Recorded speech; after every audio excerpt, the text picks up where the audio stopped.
So hello what's up, कैसे हैं आप सब। Good morning everyone and welcome है आप सबका एकदम तहे दिल से to the CA inter audit batch. जी हाँ, स्वागत है आपका ग्रुप 2 के एकदम शानदार वाले पेपर में। यस, मुझे आपकी चैट्स दिख रही हैं एकदम बढ़िया तरीके से। नमस्ते जी, नमस्ते, good morning everyone. So everyone, your chats are visible to me, सब एकदम बढ़िया तरीके से मुझे दिख रहा है। तो स्वागत है आप सबका इस बैच में। एंड मैं आपको एक बात बता देता हूं, ये सबसे ज्यादा ना खूबसूरत पेपर है। This is the most beautiful paper of your group 2 of your CA inter auditing, that is CA inter audit. सबसे ज्यादा मजा आने वाला है आपको इस पेपर में। आप बस अपनी ना कुर्सी की पेटी बांध लीजिए, मतलब ये अब समय आ गया है कि आप अपनी कुर्सी की पेटी बांध लीजिए। रोज यहाँ पे आप और मैं रूबरू होंगे। रोज यहाँ पे 2.5 से 3 घंटे की एक बढ़िया बॉलीवुड की पिक्चर चलेगी, जिसमें पूरा फन होगा, पूरा मजा आएगा और कहीं ना कहीं आप अपने साथ ढेर सारी लर्निंग्स भी लेके जाएंगे। Good morning, good morning, good morning everyone. Sir मेरा नाम ले लीजिए, तुम्हारा नाम ही तो मेन है, बरकतुल्ला रब्बानी जी। क्या बात है। तो ये है इनका नाम। वेरी गुड मॉर्निंग आपके लिए। And good morning Prateek, good morning Khushi. बहुत खुशी हुई आपसे मुझे मिलके। And let's begin with the batch. तो सबसे पहला जो सवाल बच्चों के मन में आता है, पता है क्या आता है? वो कुछ जानना ही नहीं चाहते, कहते ऑडिट ऑडिट क्या है, हमको बताओ ही मत। आप हमको ये बताओ कि ये वाला जो पेपर है सीए इंटर ऑडिटिंग का, सर ये इजी है या फिर टफ है, ये बता दो सबसे पहले तो हमको। तो सबसे पहले मैं आपको यही बता देता हूं that it is the easiest paper of your group 2। Advance accounts में आपको बहुत मेहनत करनी पड़ती है, बड़े सारे सवाल सॉल्व करने पड़ते हैं। ईआईएस एसएम में कितनी टेक्निकलिटीज है मैं भी नहीं बता सकता। एफएम इको में भी आपको बड़े सारे सवाल सॉल्व करने पड़ेंगे, बड़ी मेहनत करनी पड़ेगी। बट ऑडिट एक ऐसा सब्जेक्ट है जिसको हम क्लास में ही इतना शानदार तरीके से प्रिपेयर कर लेंगे कि आपको घर पे लगेगा अरे यार सब कुछ तो क्लास में हो गया, मैं घर पे करूं क्या। तो यही सबसे पहले मैं आपको कहना चाहूंगा, it is one of the easiest subjects. And अगर आप क्लास में मेरे साथ एकदम शानदार तरीके से बैठ गए, सारी बातें जो मैं आपको बताता हूं आपने सुन ली और मेरे साथ क्लास में पार्टिसिपेट कर लिया, आपका ऑडिट का सफर एकदम सुहाना हो जाएगा। नाउ कुछ क्लास इंस्ट्रक्शंस मैं आपको बता रहा हूं, प्लीज इनके साथ आप कंप्लाई करके चलना। जो भी आपके एंड्रॉयड और आईओएस के डिवाइसेस हैं, सर इसका क्या मतलब है, आपके फोन की बात कर रहा हूं, प्लीज अपने फोन को ना अपनी जो डेस्क है जहां पे आप अभी बैठे हैं, जी हां आप जहां पे आप अभी बैठे हैं, प्लीज उससे दूर रख दीजिए।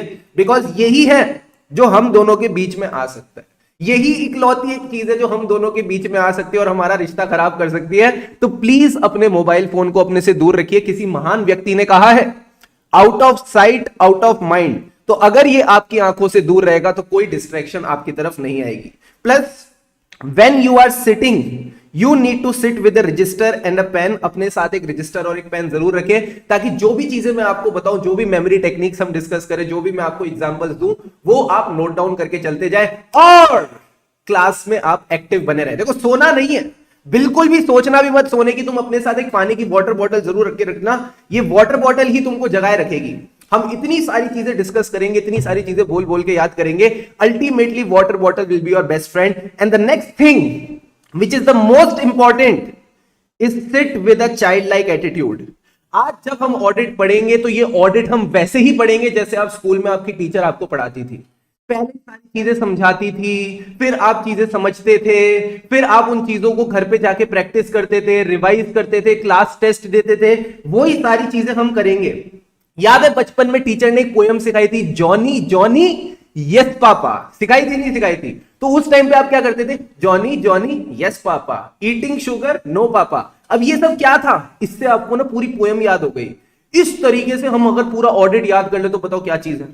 तो ये चाइल्ड लाइक एटीट्यूड आपने रखना पड़ेगा। जो भी अंट शंट मेमोरी टेक्निक्स में आपको बताऊंगा, उनमें अगर आपने पार्टिसिपेट किया तो आपको मजा आ जाएगा। तो उनमें ना लॉजिक मत ढूंढना, उसमें सिर्फ मैजिक ढूंढना कि यार क्या बढ़िया तरीके से ऑडिट याद होता जा रहा है। तो sit with that child like attitude. मेरे साथ अभी आप कमिटमेंट कर दो कि पूरी शिद्दत से आप इस क्लास में बैठोगे, कोई भी कमी नहीं छोड़ोगे। मैं पूरी एनर्जी लगाऊंगा आप तक अपनी बात पहुंचाने के लिए, बट मुझे भी आपकी तरफ से वो एनर्जी चाहिए। दोनों की एनर्जी मिलेगी तभी मैजिक क्रिएट होगा, ठीक है? Yes sir. Now talking about our approach, ये हमारी अप्रोच रहेगी कि सबसे पहले हम चीजों को समझेंगे कि भाई ये जो चीज है ये कहना क्या चाह रही है। देन सिर्फ समझना काफी नहीं है, सिर्फ समझना काफी नहीं है। 99% of the CA students understand audit but they are not able to memorize it. उनको याद ही नहीं आता एग्जाम हॉल में कि लिखना क्या है। तो हमारा फोकस रहेगा कि हमें एग्जाम हॉल में भी याद है, बिकॉज अल्टीमेटली हमें एग्जाम्स ही तो क्लियर करने हैं। आप और मैं क्यों रूबरू हुए हैं सर? सीए इंटर ऑडिटिंग में शानदार नंबर लाने के लिए। क्या इसके अलावा किसी का कोई और पर्पस है क्या? बता दो अगर किसी और का कोई पर्पस है। आपको और मेरा यही तो पर्पस है कि आपके सीए इंटर ऑडिटिंग में शानदार नंबर आए, आपको ऑडिटिंग की अच्छी अंडरस्टैंडिंग मिले, इतनी अच्छी अंडरस्टैंडिंग मिले कि आपके बिग फोर के आर्टिकलशिप इंटरव्यूज भी क्लियर हो जाए। यही सब तो हम चाहते हैं। अगर किसी की कोई और है तो बता दो पहले ही। मैं तो यही मान के चल रहा हूं कि आपको एकदम शानदार नंबर लेके आना है। नहीं सर, इसके अलावा तो कुछ नहीं, हमको बस इतना ही चाहिए। ठीक है, इतनी सी डिमांड है, तो वही डिमांड मैं आपकी पूरी करने वाला हूं। हम इसको एकदम शानदार तरीके से लर्न भी कर चलेंगे। एंड आपने क्लास में जब मेरे साथ लर्न और समझ लिया, देन घर पे जाके आपने बस इसको रिवाइज और रिकॉल करके चलना है। इसके लिए भी मैं आपको क्लास के एंड में एक तरीका बताऊंगा कि किस तरह से आप इसको एकदम शानदार तरीके से रिवाइज कर सकते हैं, रिकॉल कर सकते हैं, ताकि चीजें आपको ज्यादा समय तक याद रहे। And this will be the highlight of the batch, that is the class test. कितने सारे टेस्ट दिया आपने क्लास 10th में, कितने सारे टेस्ट दिया आपने क्लास 12th में? सर कब दिए? जब आपके बोर्ड के एग्जाम्स थे, क्योंकि आपको रिजल्ट से फर्क पड़ता था। यहां पे एक बात बताओ, कितने बच्चों को सीए इंटर के रिजल्ट से फर्क पड़ता है? How many of you are concerned about your result? Because that's what matters. अगर आपको अपने रिजल्ट की थोड़ी चिंता रहेगी तो आप सुबह टाइम से उठ के क्लास में आओगे। तो जो मैं बातें आपको कहूंगा होमवर्क को करने के लिए, आप वो होमवर्क को करके आओगे अच्छे से।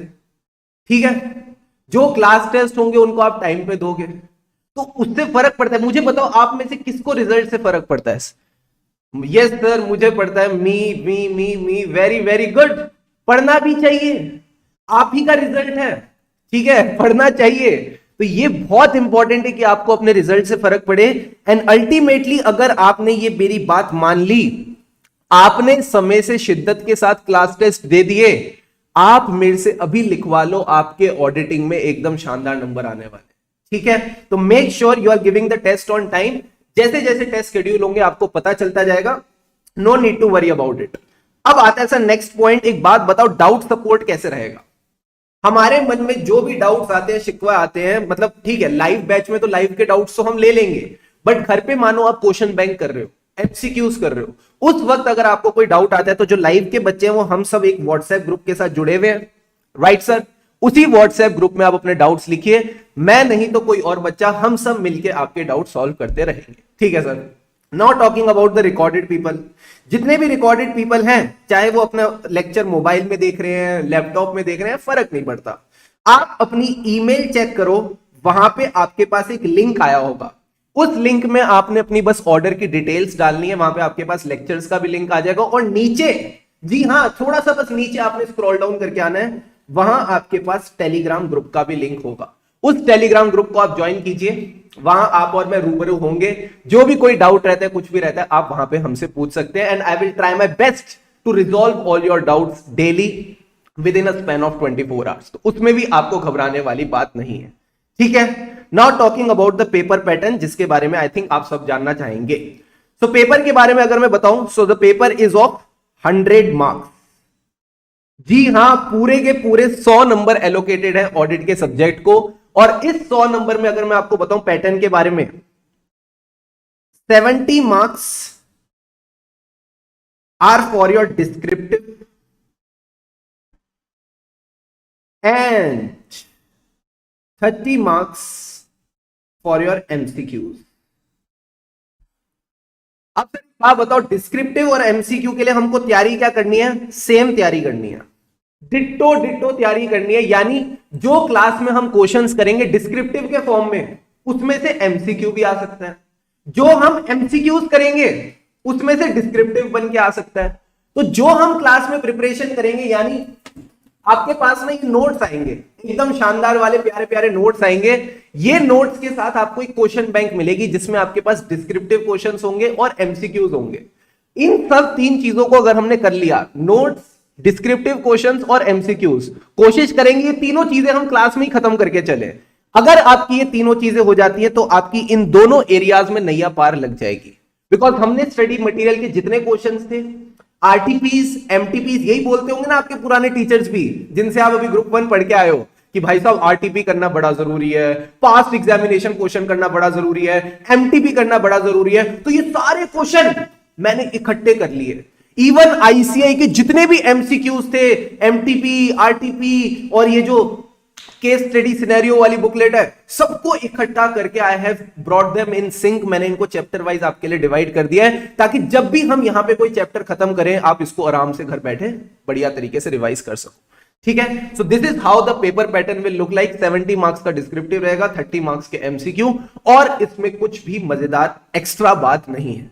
ठीक है, so this is all about your subject. I hope the things are clear. Class में आपने एकदम शांति से बैठना है। मोबाइल फोन अगर अभी आपके हाथ में है, अनटिल एंड अनलेस आप उसी पे लेक्चर देख रहे हो तो उसको साइड रख दो।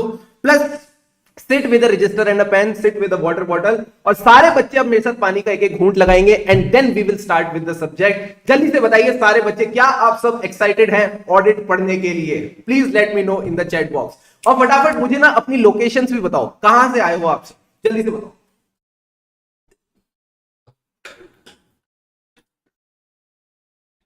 Come on, set the chat box on fire. Yes, people. कहां से हैं आप सब?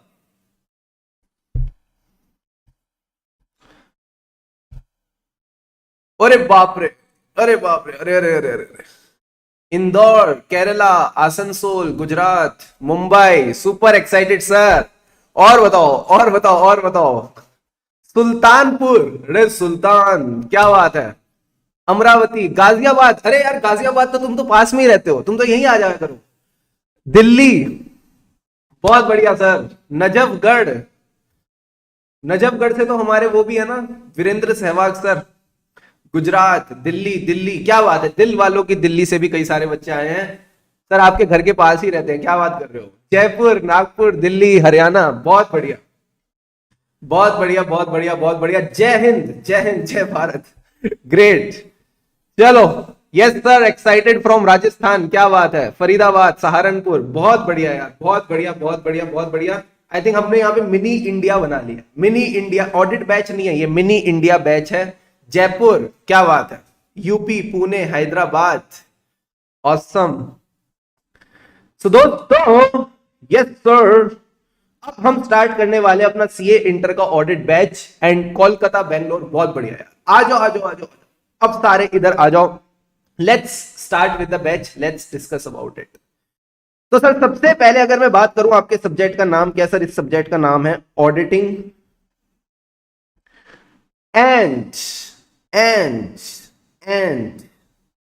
अश्योरेंस। क्या यही हमारे सब्जेक्ट का नाम है? हाँ सर, हाँ, यही हमारे सब्जेक्ट का नाम है। कि आपने क्या करना है सर, आपने सबसे पहले ऑडिट करना है, और उसके बाद जिसको आपने रिपोर्ट दी उसको आपने क्या दी? एक अश्योरेंस दी कि भाई हां, जो चीज मैंने चेक करी वो ठीक है। तो ऑडिटिंग होता क्या है, और प्लस हम किस चीज का ऑडिट करने वाले, पहले तो ये बताओ सर। तो ऑडिटिंग का मतलब है चेक करना। क्या मतलब है? चेक करना। सर क्या चेक करना है, किस चीज का ऑडिट कर रहे हैं? तो मार्केट में ढेर सारे तरह के ऑडिट होते हैं, बड़े सारे तरह के ऑडिट होते हैं। इंटरनल ऑडिट होते हैं, जिसमें आप इंटरनल कंट्रोल्स को चेक करते हो कि ऑर्गेनाइजेशन के इंटरनल कंट्रोल्स मजबूत है कि नहीं। और बताओ सर, टैक्स ऑडिट होता है, उसमें आप क्या करते हो सर? आपने जो इनकम टैक्स पढ़ा है ना, चेक करते हो क्लाइंट ने ठीक से कैलकुलेट किया है कि नहीं। ऐसा नहीं होता टैक्स ऑडिट। कई बच्चों को लगता है टैक्स ऑडिट का मतलब है टैक्स कंप्यूटेशन चेक करना। नहीं, आप डिपार्टमेंट के लिए टैक्स रिलेटेड इंफॉर्मेशन इकट्ठी करते हो अपने क्लाइंट से, वो टैक्स ऑडिट होता है। कुछ ऐसे ही ढेर तरह के ऑडिट होते हैं। इन्वायरमेंटल ऑडिट होता है, मैनेजमेंट ऑडिट होता है, ऑपरेशनल ऑडिट होता है, एनर्जी ऑडिट होता है, बड़े सारे तरह के ऑडिट होते हैं। क्या सारे ऑडिट हमको पढ़ने हैं? ना रे बाबा ना। तो सर क्या पढ़ना है? हमने चेक करने हैं, हमने पढ़ना है फाइनेंशियल स्टेटमेंट्स का ऑडिट। किसका ऑडिट? फाइनेंशियल स्टेटमेंट्स का ऑडिट हमको पढ़ना है। यानी कंपनी ने जो फाइनेंशियल स्टेटमेंट्स बनाए हैं, हमें उनको ऑडिट करना है, हमें उनको चेक करना है, और जो कंपनी के ओनर्स हैं, फिर से सुनना मेरी बात, जो कंपनी के ओनर्स हैं, हमें उनको रिपोर्ट इशू करके यह बताना है कि जो फाइनेंशियल स्टेटमेंट्स बने हैं, क्या ये फाइनेंशियल स्टेटमेंट्स चकाचक हैं। क्या सर ऐसा ही बताना है? हां भाई हां, यही बताना है कि क्या ये फाइनेंशियल स्टेटमेंट्स चकाचक है। चकाचक को अंग्रेजी में ये बोलते हैं weather these financial statements give a true and fair view और नॉट। ये फाइनेंशियल स्टेटमेंट्स ट्रू और फेयर व्यू देते हैं कि नहीं, इसी के बारे में बस आपने ओपिनियन देना है। इतनी सी बात है ऑडिट। अब मन में एक सवाल उठा, सर मन में क्या सवाल उठा, ध्यान से बताना। हम ऐसा कर ही क्यों रहे हैं? हम ऐसा कर ही क्यों रहे हैं? तो अगर मैं आपको एकदम बेसिक रीजन दूं तो मैं तो यही बोलूंगा, कंपनी लॉ ने कहा है। आपका जो कंपनी लॉ है उसका सेक्शन नंबर 139 कहता है हर कंपनी को अपना ऑडिट कराना पड़ेगा। बट अब सवाल ये उठता है, ये भी ऐसा क्यों कहता है? पूछो ना कि सर ये ऐसा क्यों कहता है। तो ये ऐसा इसलिए कहता है क्योंकि ये शेयर होल्डर्स को प्रोटेक्ट करना चाहता है। आपने सुना होगा concept of separate legal entity, यानी ओनर्स अलग होते हैं, एंटिटी अलग होती है। कंपनी को मैनेज करने वाले अलग होते हैं, कंपनी में पैसा लगाने वाले अलग होते हैं। तो अगर मैं किसी कंपनी की बात करूं, उसकी मैनेजमेंट जो है, जो मैनेजमेंट है वो तो कोई और लोग कर रहे हैं। पर अगर मैं बोलूं कंपनी में पैसा किसने डाला है, वो पैसा किसने डाला है? सर वो पैसा डाला है बहुत सारे लोगों ने, यानी ऐसे लोगों ने जो पूरे इंडिया में फैले हुए हैं। खासकर अगर मैं लिस्टेड एंटिटी की बात करूं तो ये लोग चेक करना चाहते हैं कि इन्होंने इस कंपनी में जो पैसा डाला और इस पैसे को यूज करा किसने? मैनेजमेंट ने। तो जब मैनेजमेंट इनके सामने क्या लेके आता है? फाइनेंशियल स्टेटमेंट्स, तो इनको डर है। इनको क्या है? इनको क्या है सर? इनको डर है कि कहीं ये फाइनेंशियल स्टेटमेंट्स गड़बड़ तो नहीं। क्या डर है? कहीं ये फाइनेंशियल स्टेटमेंट्स गड़बड़ तो नहीं। उसी डर को दूर भगाने के लिए ये क्या करते हैं? इसी गड़बड़ का जो इनको डर है, इसको दूर भगाने के लिए दे अपॉइंट अ पर्सन जिसका नाम होता है ऑडिटर। ये बोलते हैं कि ऑडिटर तुम आओ और चेक करो इनके फाइनेंशियल स्टेटमेंट्स और हमको बताओ whether these financial statements give a true and fair view और नॉट। यानी आपको कौन अपॉइंट करेगा? मैनेजमेंट या फिर shareholder? Sir shareholder appoint करेगा। एक सवाल पूछूं आपसे, before even telling you the concept, मैं आपसे कॉन्सेप्ट निकलवाना चाहूंगा। क्या आप सब मुझे बताओगे? हाँ सर हम आपको बताएंगे। एक बात, ये जो बंदा है, ये जो व्यक्ति है ऑडिटर, क्या ये मैनेजमेंट से मिला हुआ होना चाहिए? सोच के बताओ, क्या इन दोनों में कोई रिलेशन होना चाहिए, या फिर auditor should be independent of the entity? यानी ये जो बंदा फाइनेंशियल स्टेटमेंट पे व्यू देने आया है, ये ऑडिटर इनसे और इनसे मिला हुआ होना चाहिए, ओनर से और मैनेजमेंट से, या फिर he should be independent of these parties? सबने बिल्कुल सही बोला सर नहीं। कैसी कैसी बातें कर रहे हो चार्टर्ड अकाउंटेंट होके? ये ऑडिटर इंडिपेंडेंट होना चाहिए। कैसा हो हमारा ऑडिटर? सर हमारा नेता कैसा हो? हमारा ऑडिटर इंडिपेंडेंट हो। अरे अगर मिला हुआ होगा, अगर ये मिला हुआ होगा तो क्या ये अपना ओपिनियन ऑब्जेक्टिवली प्रेजेंट कर पाएगा? ऑब्जेक्टिवली का क्या मतलब है sir? Unbiased, free from prejudice, free from undue influence. क्या ये ऑब्जेक्टिवली अपना ओपिनियन दे पाएगा? नहीं। इनकी बातों में आके गलत ओपिनियन देगा। तो आपने बिल्कुल सही बोला, ये ऑडिटर इंडिपेंडेंट होना चाहिए। और ये बात मैं आपको अभी बता रहा हूं, ये बात आखिरी क्लास तक चलेगी। हर चीज में एक ही एलिमेंट आएगा, हमारा ऑडिटर कैसा हो? सर हमारा ऑडिटर इंडिपेंडेंट हो। तो सबसे पहले आई होप आपको ऑडिटिंग का मतलब समझ आ गया कि सर ऑडिटिंग का मतलब कुछ नहीं है, आपने फाइनेंशियल स्टेटमेंट्स की चेकिंग करनी है कि क्या हमारे financial statements true and fair view देते हैं कि नहीं। बेसिक सी बात आपने बस समझनी और कुछ भी नहीं है। दूसरी एक बात बताओ, हमारा ऑडिटर कैसा हो सर? हमारा ऑडिटर इंडिपेंडेंट हो। क्यों होता है ऑडिट, ये भी आपको पता चल गया।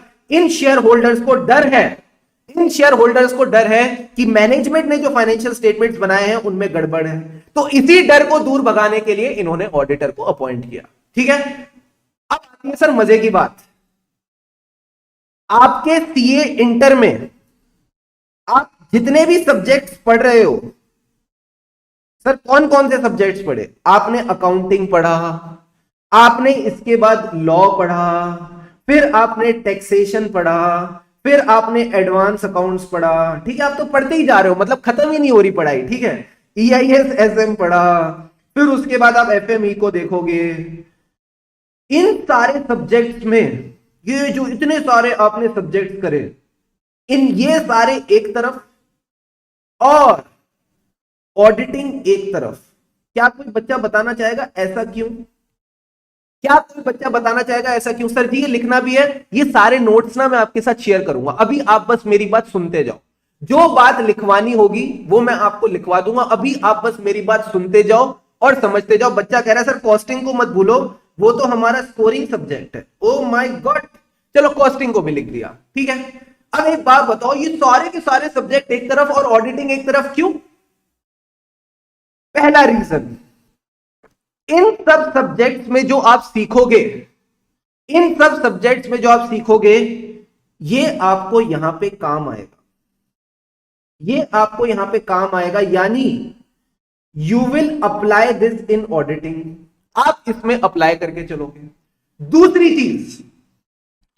चीज, नालायक बच्चा कह रहा है ऑडिटिंग में सबसे कम नंबर आते हैं इसलिए ऑडिटिंग अलग। ऑडिटिंग में तुम्हारे सबसे ज्यादा नंबर आएंगे। ठीक है, तुम मेरी बातें सुनते चलो और समझते चलो, ऑडिटिंग में तुम्हारे सबसे ज्यादा नंबर आएंगे। कह रहे हाँ ये हुई ना, एक तो नाम इतना बढ़िया, मैं आपको BR बोलूंगा। ठीक है, इतना बड़ा नाम है बरकातुल्लाह रबानी, मैं आपको BR बोलूंगा। ठीक है, अब मैं इतना बड़ा बड़ा नाम लूंगा ना तो हमारा ऑडिट का जो बैच है 120 आवर्स से सीधा 200 आवर्स पे पहुंच जाएगा, तो मैं आपको BR बोलूंगा। Very good BR। ऑडिटिंग में ये सारी चीजें अप्लाई होती हैं। दूसरी चीज, पहली चीज तो ये हो गई, दूसरी चीज है ऑडिटिंग में सीएस के पास एक्सक्लूसिव राइट है। क्या बात कर रहे हो सर? हाँ भाई हाँ, एक्सक्लूसिव राइट है सर। एक्सक्लूसिव राइट का क्या मतलब है? एक्सक्लूसिव राइट का मतलब है कि इनके अलावा, चार्टर्ड अकाउंटेंट्स के अलावा ये काम कोई और कर ही नहीं सकता। यानी अकाउंटिंग आप किसी से भी करा लो, सिर्फ बीकॉम पास बच्चे से करा लो वो भी अकाउंटिंग करेगा। लॉ की अगर मैं बात करूं तो जो कंपनी सेक्रेटरीज हैं उनका प्रोफेशन ही लॉ का है, वो लॉ को बहुत अच्छे से आता है। एडवोकेट्स उनको लॉ बड़ा अच्छे से आता है। टैक्सेशन की अगर मैं बात करूं, कोई भी बंदा टैक्सेशन कर सकता है, उसने अगर IPCC तक भी पढ़ रखा है या बीकॉम ऑनर्स भी कर रखा है, वो भी अपनी टैक्स की प्रैक्टिस चला सकता है। टैक्स में क्या है, फिर आती है एडवांस अकाउंट, वो भी अकाउंटिंग की तरह है। FME की बात कर लो, कॉस्टिंग की बात कर लो, EIS की बात कर लो, जितने भी MBAs हैं वो सब ये काम बढ़िया तरीके से कर सकते हैं। और जो कंप्यूटर साइंस वाले हैं उनको आपसे उनसे अच्छा EIS किसी को आता ही नहीं होगा। तो इकलौता एक ऑडिटिंग ऐसी चीज है जहां पे आपके पास जीरो कंपटीशन है from the other profession. Monopoly है चार्टर्ड अकाउंटेंट्स की, तो आप बोल सकते हो this is the most special subject of your CA inter audit. इसमें आपके पास पूरी की पूरी मोनोपली है। तो मेरे दोस्त, ये है एक सब्जेक्ट जहां पे आपको किसी का डर ही नहीं होना चाहिए। यानी अगर आपने यहां पे ये चीज सीख ली, इसके बाद आपको कोई नहीं रोक सकता आगे बढ़ने से, बिकॉज अल्टीमेटली आप ही हैं जिसको अथॉरिटी मिल रखी है कि जितनी बड़ी कंपनीज हैं उनके फाइनेंशियल स्टेटमेंट्स आप चेक करके बताओ ठीक है कि नहीं। अगर आप बोलोगे ठीक है तो गवर्नमेंट भी मानेगी, अगर आप बोलोगे ठीक है तो बैंक्स भी मानेंगे, अगर आप बोलोगे ठीक है तो कंपनी के जो क्रेडिटर्स है, डेटर्स है, वो भी मान जाएंगे। यानी सिर्फ आपके कहने पे पूरा इंडिया मान जाता है, पूरा इंडिया एक्सेप्ट कर लेता है कि हां ये फाइनेंशियल स्टेटमेंट्स एकदम ठीक है, एकदम चकाचक है। तो हुआ ना स्पेशल सब्जेक्ट। एंड मैं आपको बता रहा हूं यार, कौन कहता है ऑडिटिंग में कम नंबर आते हैं? मैं अपने नंबर आपको बता देता हूं। इंटर में आए 66 मार्क्स, फाइनल में आए 71 मार्क्स। जनरली बच्चों के फाइनल में नंबर कम होते हैं, मेरे फाइनल में नंबर बढ़ गए जस्ट बिकॉज आई न्यू कि ऑडिटिंग को पढ़ना कैसे है। सबसे पहले तो अपना माइंडसेट बना लो, ऑडिटिंग कुछ नहीं है, सबसे आसान सब्जेक्ट है दुनिया का। दूसरा, जैसे जैसे मैं आपको चीजें बताता जा रहा हूं बस इनको सुनते जाओ और मेरे साथ अप्लाई करते जाओ। That's all that you need to do. Let's start with this topic of CA inter auditing. I hope ये नोट्स आपके पास मैंने कल दे दिए थे, ये आपके पास रहेंगे। जो जो मैं बताता जाऊं सुनते जाना, जहां मैं बोलूं लिखने के लिए वो आप लिखते जाना। नाउ फोकस हियर, मुझे आपका अटेंशन चाहिए नेक्स्ट 5 मिनट्स के लिए। एवरीवन, एक खजूर इधर देख, इधर देख, इधर देख, कहां देख रहे हैं? हाँ इधर देखो, इधर देखो, मोबाइल फोन को साइड में रखो, इधर देखो। हाँ गुड गुड गुड गुड, अब इधर आओ। सबसे पहला सवाल, students want to know what is a financial audit. Simple भाषा में बोलूं, फाइनेंशियल स्टेटमेंट्स का ऑडिट, फिर से सुनना, फाइनेंशियल स्टेटमेंट्स का ऑडिट इज फाइनेंशियल ऑडिट।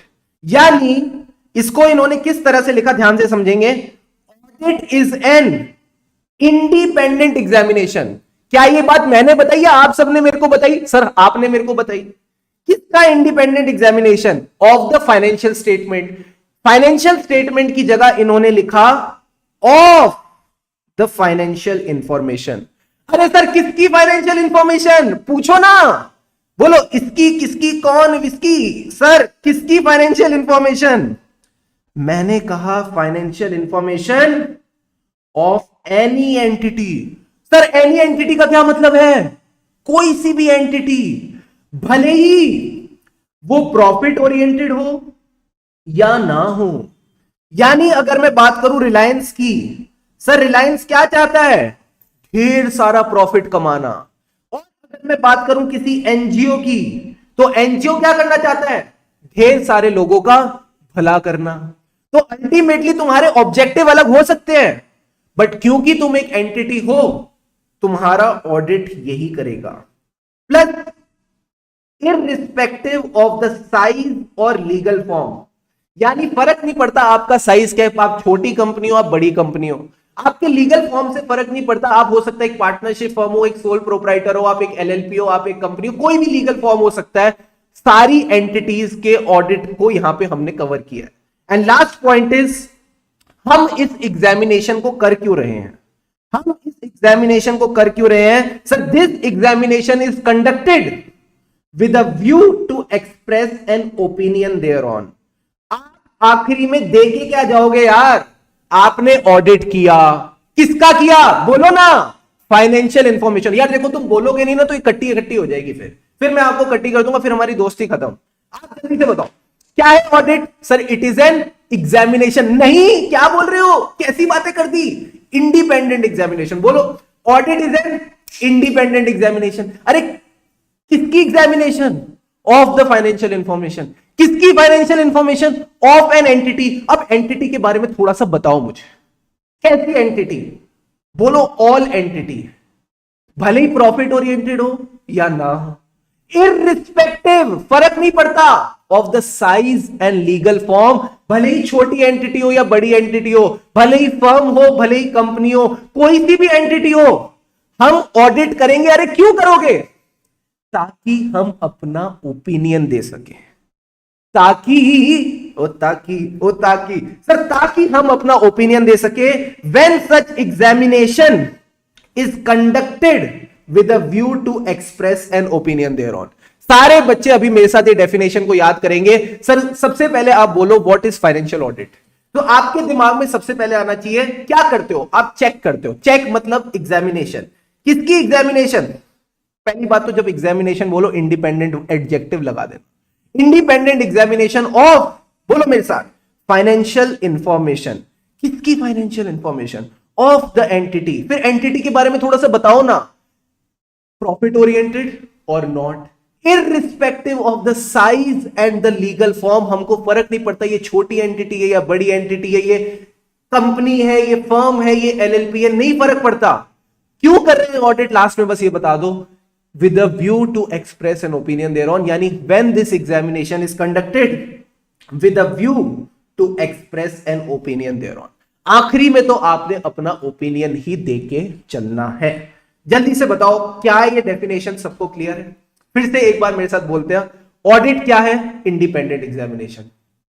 अगला ना क्वेश्चन ही आपके दिमाग में आना चाहिए, अगला क्वेश्चन आपके दिमाग में ऐसे स्ट्राइक करना चाहिए, व्हाट इज ऑडिटिंग? चलो मेरे साथ लिखो, आओ मेरे साथ लिखो इसको, व्हाट इज ऑडिटिंग? ऑडिटिंग क्या है? सारे बच्चे मेरे साथ लिखेंगे, sir it is an independent examination. यही आपका कीवर्ड है। अब इंडिपेंडेंट एग्जामिनेशन किसकी? Of the financial information. अब सवाल उठता है ये फाइनेंशियल इंफॉर्मेशन किसकी है? ऑफ एन एंटिटी, फिर यहां पे ब्रैकेट डाल दो और लिखो ज्ञान।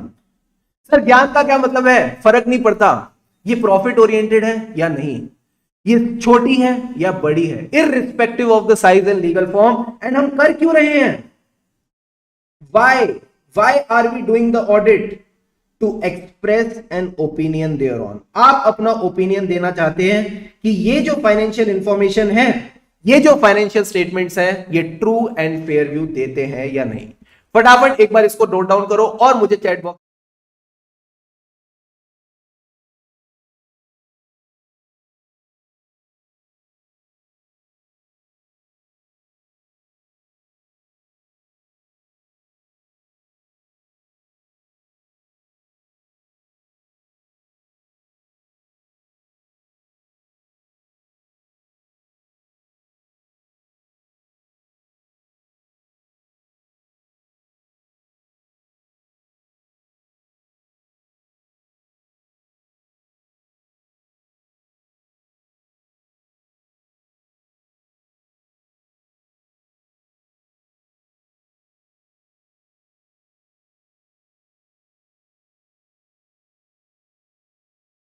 शाबाश, वेरी गुड।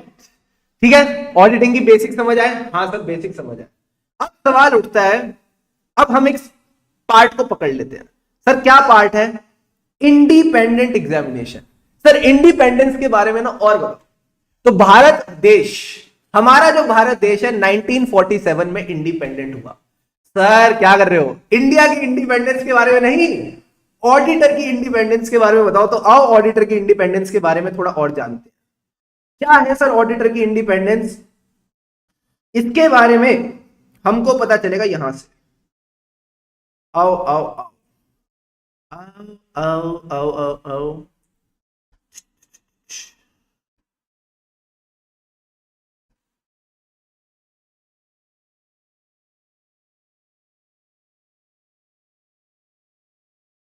आओ, these are the fundamental principles of professional ethics.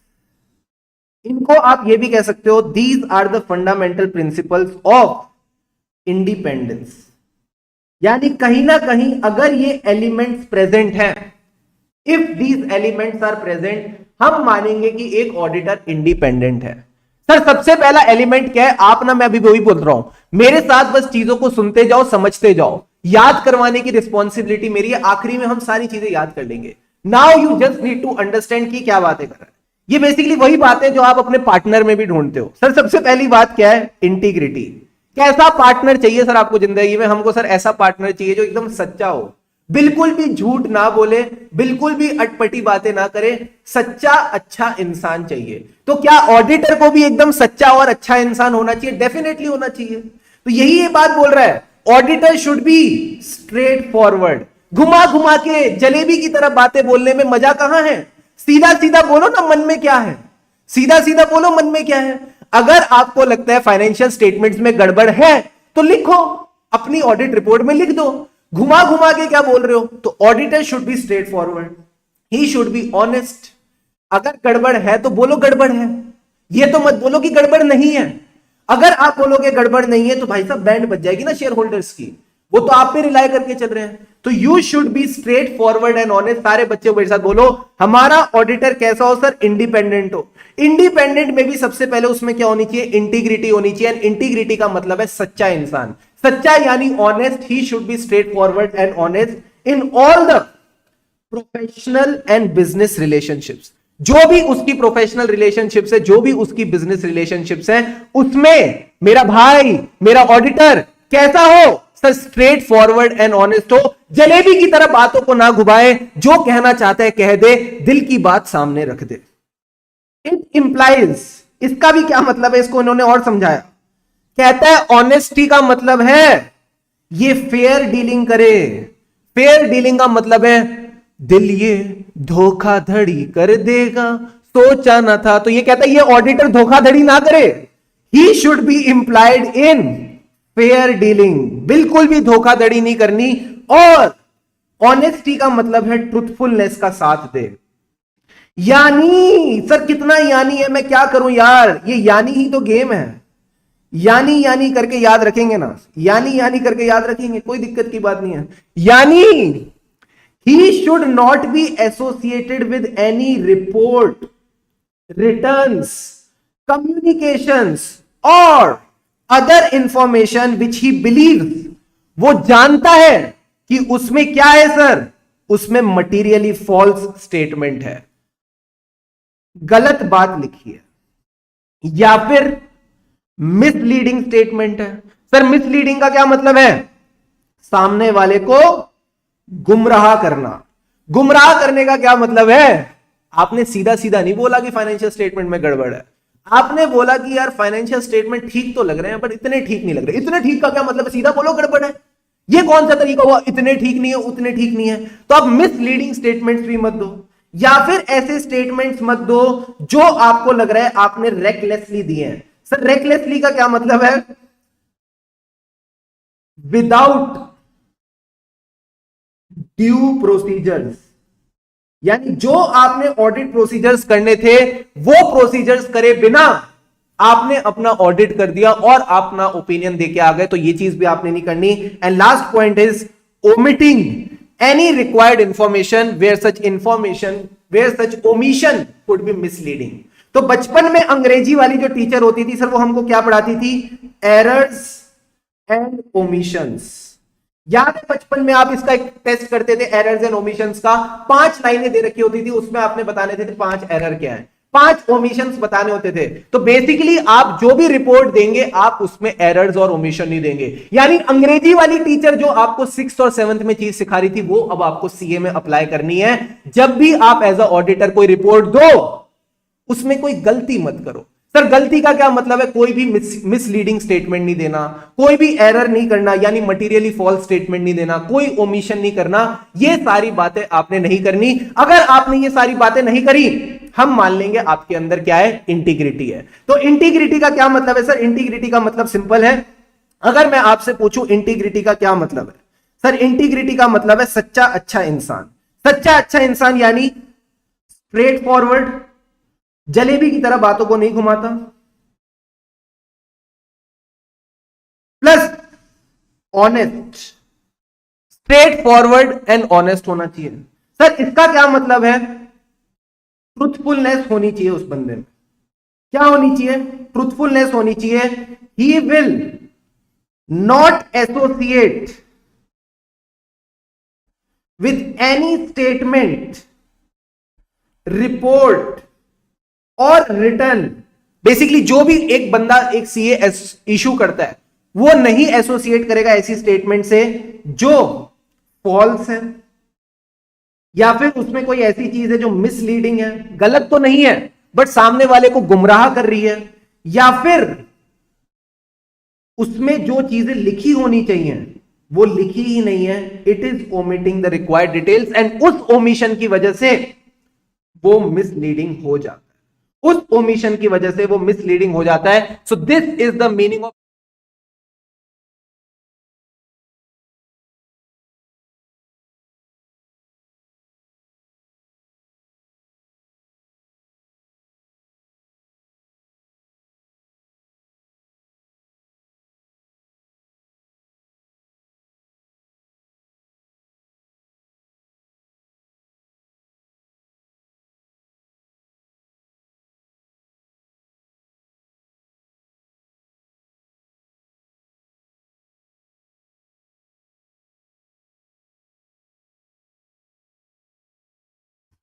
यहां पे आपने देखो सिंपल सी बात है, आपने क्या करना है, सबसे पहले तो इसका समझ लो। हाँ मैं समझ गया समझ गया समझ गया समझ गया समझ गया। यहां पे वॉइस आ रही है, I got it got it got it. Hello hello hello hello hello hello hello.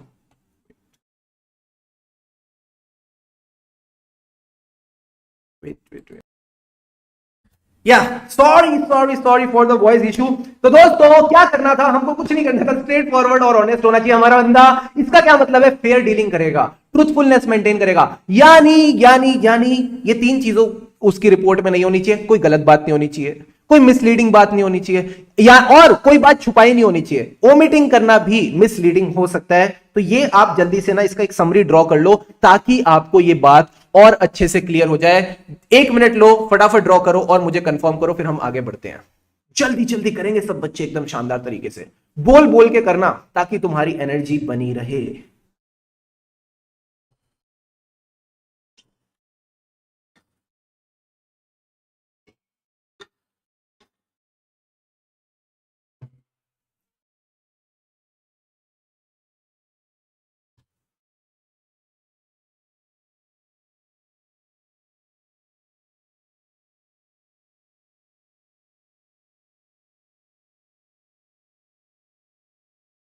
Come on everyone.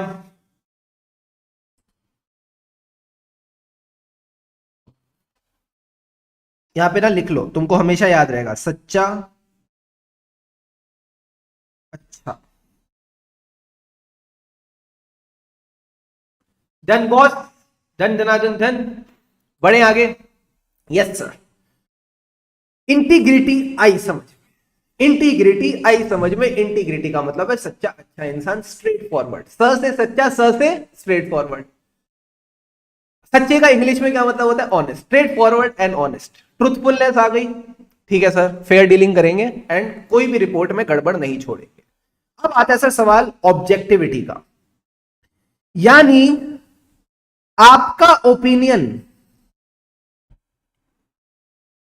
Is, आप ही का ओपिनियन। क्या बात कर रहे हो सर, हाँ भाई हाँ, यही मतलब होता है ऑब्जेक्टिविटी का। आपका ओपिनियन इज, आप ही का ओपिनियन, यानी जो बात आप कह रहे हैं वो आप उसमें खुद बिलीव करते हैं, किसी के कहने पे नहीं कह रहे, किसी के इन्फ्लुएंस के अंडर आके नहीं कह रहे।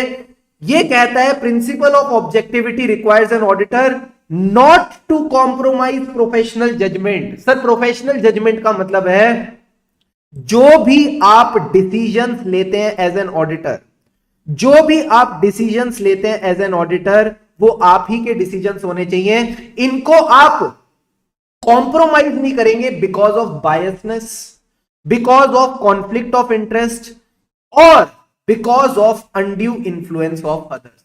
किसी और के बहकावे में आना इज कॉल्ड अनड्यू इन्फ्लुएंस।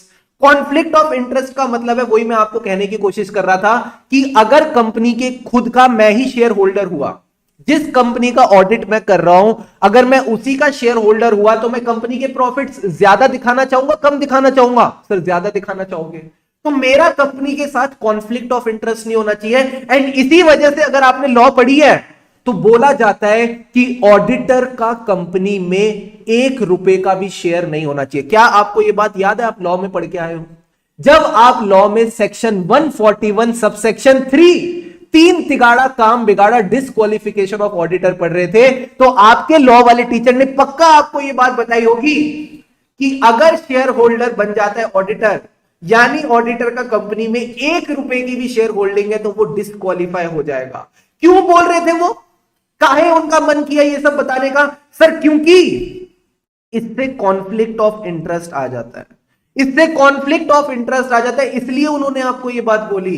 तो कॉन्फ्लिक्ट ऑफ इंटरेस्ट हो या अनड्यू इन्फ्लुएंस हो या फिर बायसनेस हो, बायसनेस भी कॉन्फ्लिक्ट ऑफ इंटरेस्ट जैसे ही है, ठीक है? तो बायसनेस और कॉन्फ्लिक्ट ऑफ इंटरेस्ट को साथ साथ लेके चलो। आपकी खुद की बायसनेस नहीं होनी चाहिए, खुद का कॉन्फ्लिक्ट ऑफ इंटरेस्ट नहीं होना चाहिए, प्लस खुद का तो हो गया, ठीक है, ये खुद का तो ठीक है सर, खुद की बायस, खुद का अनड्यू इन्फ्लुएंस, किसी और का अनड्यू इन्फ्लुएंस भी नहीं होना चाहिए, किसी और का अनड्यू इन्फ्लुएंस भी नहीं होना चाहिए। इतनी सी बात आपने समझनी है, that's all that you need to understand. बच्चे ने कहा सर रिलेटिव में भी फेस वैल्यू होती है, आप इसको इस तरह से भी समझ सकते हो कि रिलेटिव के लिए उन्होंने कितना अलाउ किया था? सर रिलेटिव के लिए उन्होंने अलाउ किया face value up to 1 lakh in that company. जिस बच्चे को याद नहीं आ रहा, ये सेम चीज हम ऑडिट में भी पढ़ने वाले, तो घबराना मत। तो अगर रिलेटिव का शेयर ज्यादा होगा, अगर रिलेटिव का शेयर ज्यादा होगा कंपनी में तो वो भी तो आपके लिए अनड्यू इन्फ्लुएंस बन सकता है। क्या ये बात समझ आ रही है? Are you getting this point? खुद का इंटरेस्ट होगा तो खुद का कॉन्फ्लिक्ट ऑफ इंटरेस्ट, अगर रिलेटिव का इंटरेस्ट होगा तो उसका अनड्यू इन्फ्लुएंस। तो हम करें तो करें क्या, बोले तो बोले क्या? ऑडिट में एग्जेम्पशन चाहिए, बस इतना बोलो। ऑडिट में एग्जेम्पशन चाहिए, बस इतना बोलो। क्या ये बात समझ आई? खुद का शेयर होगा तो खुद का कॉन्फ्लिक्ट ऑफ इंटरेस्ट बैठेगा, खुद की बायसनेस आएगी, और रिलेटिव का शेयर होगा तो अनड्यू इन्फ्लुएंस आएगी। तो कंपनीज एक्ट वाले इतने शानदार लोग हैं कि सिर्फ आपको तो डाला, आपके रिलेटिव को भी साथ में डाल दिया। कहते हैं रिलेटिव का शेयर होगा तो इस पे अनड्यू इन्फ्लुएंस डालेगा, फिर ये ऑडिट की बैंड बजा देगा। तो उन्होंने कहा अनड्यू इन्फ्लुएंस को भी ध्यान में रखो। सब बच्चों ने कहा yes, I hope this point is clear to all of you. Got it? Got it sir. Objectivity भी हमको समझ आई कि हमको कॉम्प्रोमाइज नहीं करना। क्या कॉम्प्रोमाइज नहीं करनी? Decision making. उसको ऑडिट की भाषा में क्या कहते हैं बताओ जरा, सारे बच्चे जरा चैट बॉक्स में मेरे को बताओ ना कि ऑडिट की भाषा में हम जो ऑडिटर अपने प्रोफेशनल हैं, हम प्रोफेशनल ही तो हैं। चार्टर्ड अकाउंटेंट इज क्या? प्रोफेशनल। जो प्रोफेशनल डिसीजन मेकिंग करता है उसको क्या बोलते हैं? Professional judgement. क्या बोलते हैं सर? जो भी आप डिसीजंस लेते हो एज एन ऑडिटर उसको क्या बोलेंगे? बोलो ना, बोलते क्यों नहीं हो? प्रोफेशनल जजमेंट बोलते हैं। वो प्रोफेशनल जजमेंट आपने कॉम्प्रोमाइज नहीं करनी खुद की बायसनेस से, खुद के कॉन्फ्लिक्ट ऑफ इंटरेस्ट से, और दूसरे के अनड्यू इन्फ्लुएंस से। I hope these 2 points are clear. अब आ जाओ सर नेक्स्ट पॉइंट पे। नेक्स्ट पॉइंट कहता है professional competence and due care. आना भी तो चाहिए, आपको ऑडिट करना आना भी तो चाहिए। यानी आपको एक अच्छी नॉलेज होनी चाहिए कि अकाउंटिंग होती क्या है। आपको अकाउंटिंग स्टैंडर्ड्स, बड़ी बड़ी कंपनी जो लिस्टेड कंपनीज होती है उन पे क्या चलते हैं? Indian accounting standards. उन इंडियन अकाउंटिंग स्टैंडर्ड्स की, उन अकाउंटिंग स्टैंडर्ड्स की एकदम शानदार नॉलेज होनी चाहिए। अगर वो नॉलेज होगी तभी तो चेक करोगे कि सामने वाले ने काम ठीक से किया है कि नहीं। तो you should be professionally competent, plus आप अपने आप को अपडेट करके चलो। सर अपडेट का क्या मतलब है? रोज नई अमेंडमेंट आती है, रोज कोई अमेंडमेंट आती है। कल एएस रिवाइज हो गए, कल इंड एएस रिवाइज हो गए, परसों कंपनी लॉ रिवाइज हो गया।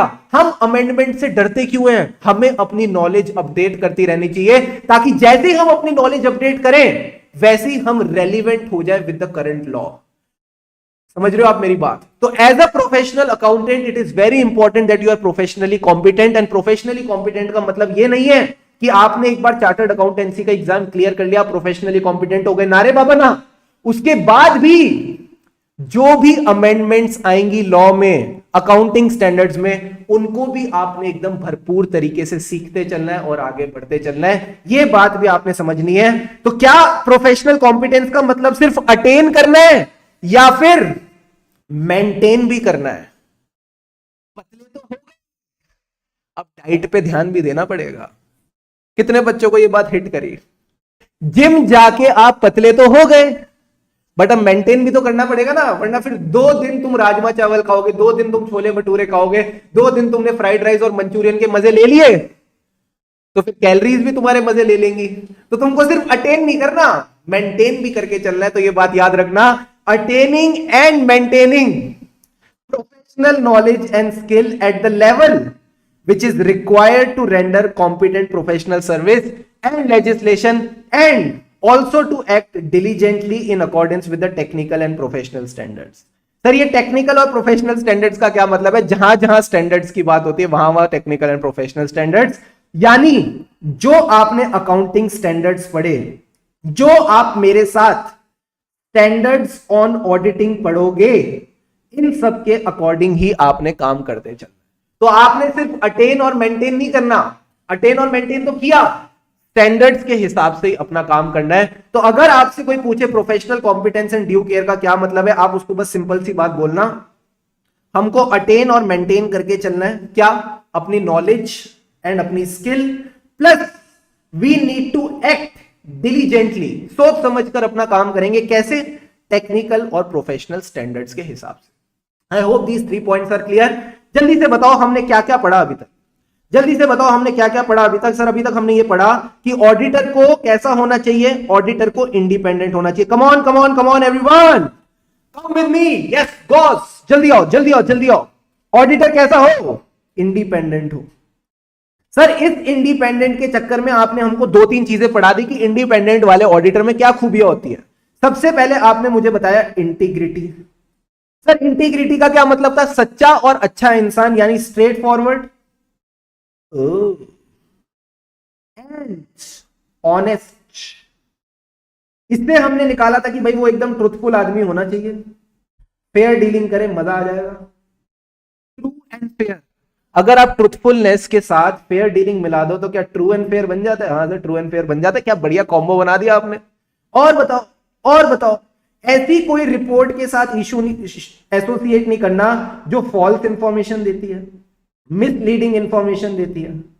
और बताओ, एंड जो ओमिट करती है, जो ओमिट करती है जो रिक्वायर्ड इंफॉर्मेशन होनी चाहिए उसको। ये तो हो गया सर इंटीग्रिटी। दूसरा आपने क्या पढ़ाया सर? हमने दूसरा पढ़ा ऑब्जेक्टिविटी।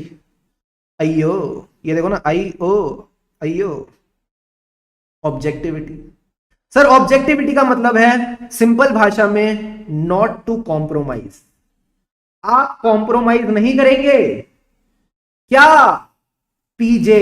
सर पीजे का मतलब है professional judgement. You will not compromise your professional judgement. किसके? खुद के बहकावे में। That is the conflict of interest, अपनी बायसनेस, बीसी। और दूसरे का सर क्या बोलते हैं? जो दूसरे का बहकावा होता है उसको बोलते हैं अनड्यू इन्फ्लुएंस ऑफ अदर्स। क्या ये बात जमी? हाँ सर ये बात जमी। एंड तीसरा पॉइंट जो हमने डिस्कस किया था वो था professional competence and due care. इसमें सर हमने क्या पढ़ा? इसमें हमने बेसिक बात पढ़ी। Professional competence and due care में आपने हमको बताया कि हमको सिर्फ अटेन नहीं करना, हमको मेंटेन भी करना है। क्या मेंटेन करके चलना है? Skills and knowledge. इसको हमको अटेन और मेंटेन करके चलना है। और दूसरी बात हमने ये समझी कि we need to act with diligence. Diligence के साथ हमको अपना काम करना है एंड स्टैंडर्ड्स के हिसाब से ही आगे बढ़ना है। डिलीजेंस और स्टैंडर्ड्स के हिसाब से आगे बढ़ना है। This is the thing that you need to remember. क्या तीनों के तीनों पॉइंट्स क्लियर है? फटाफट बताओ मुझे हाँ या ना। Are these 3 points clear to all of you? फटाफट एक बार इसको नोट डाउन करो। क्या ये बेसिक बातें क्लियर हैं आप सबको? All good, all right.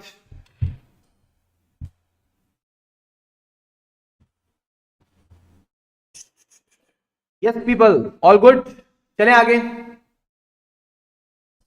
सारे बच्चे पानी के 2-2 घूंट लगा लो। सारे बच्चे पानी के 2-2 घूंट लगा लो।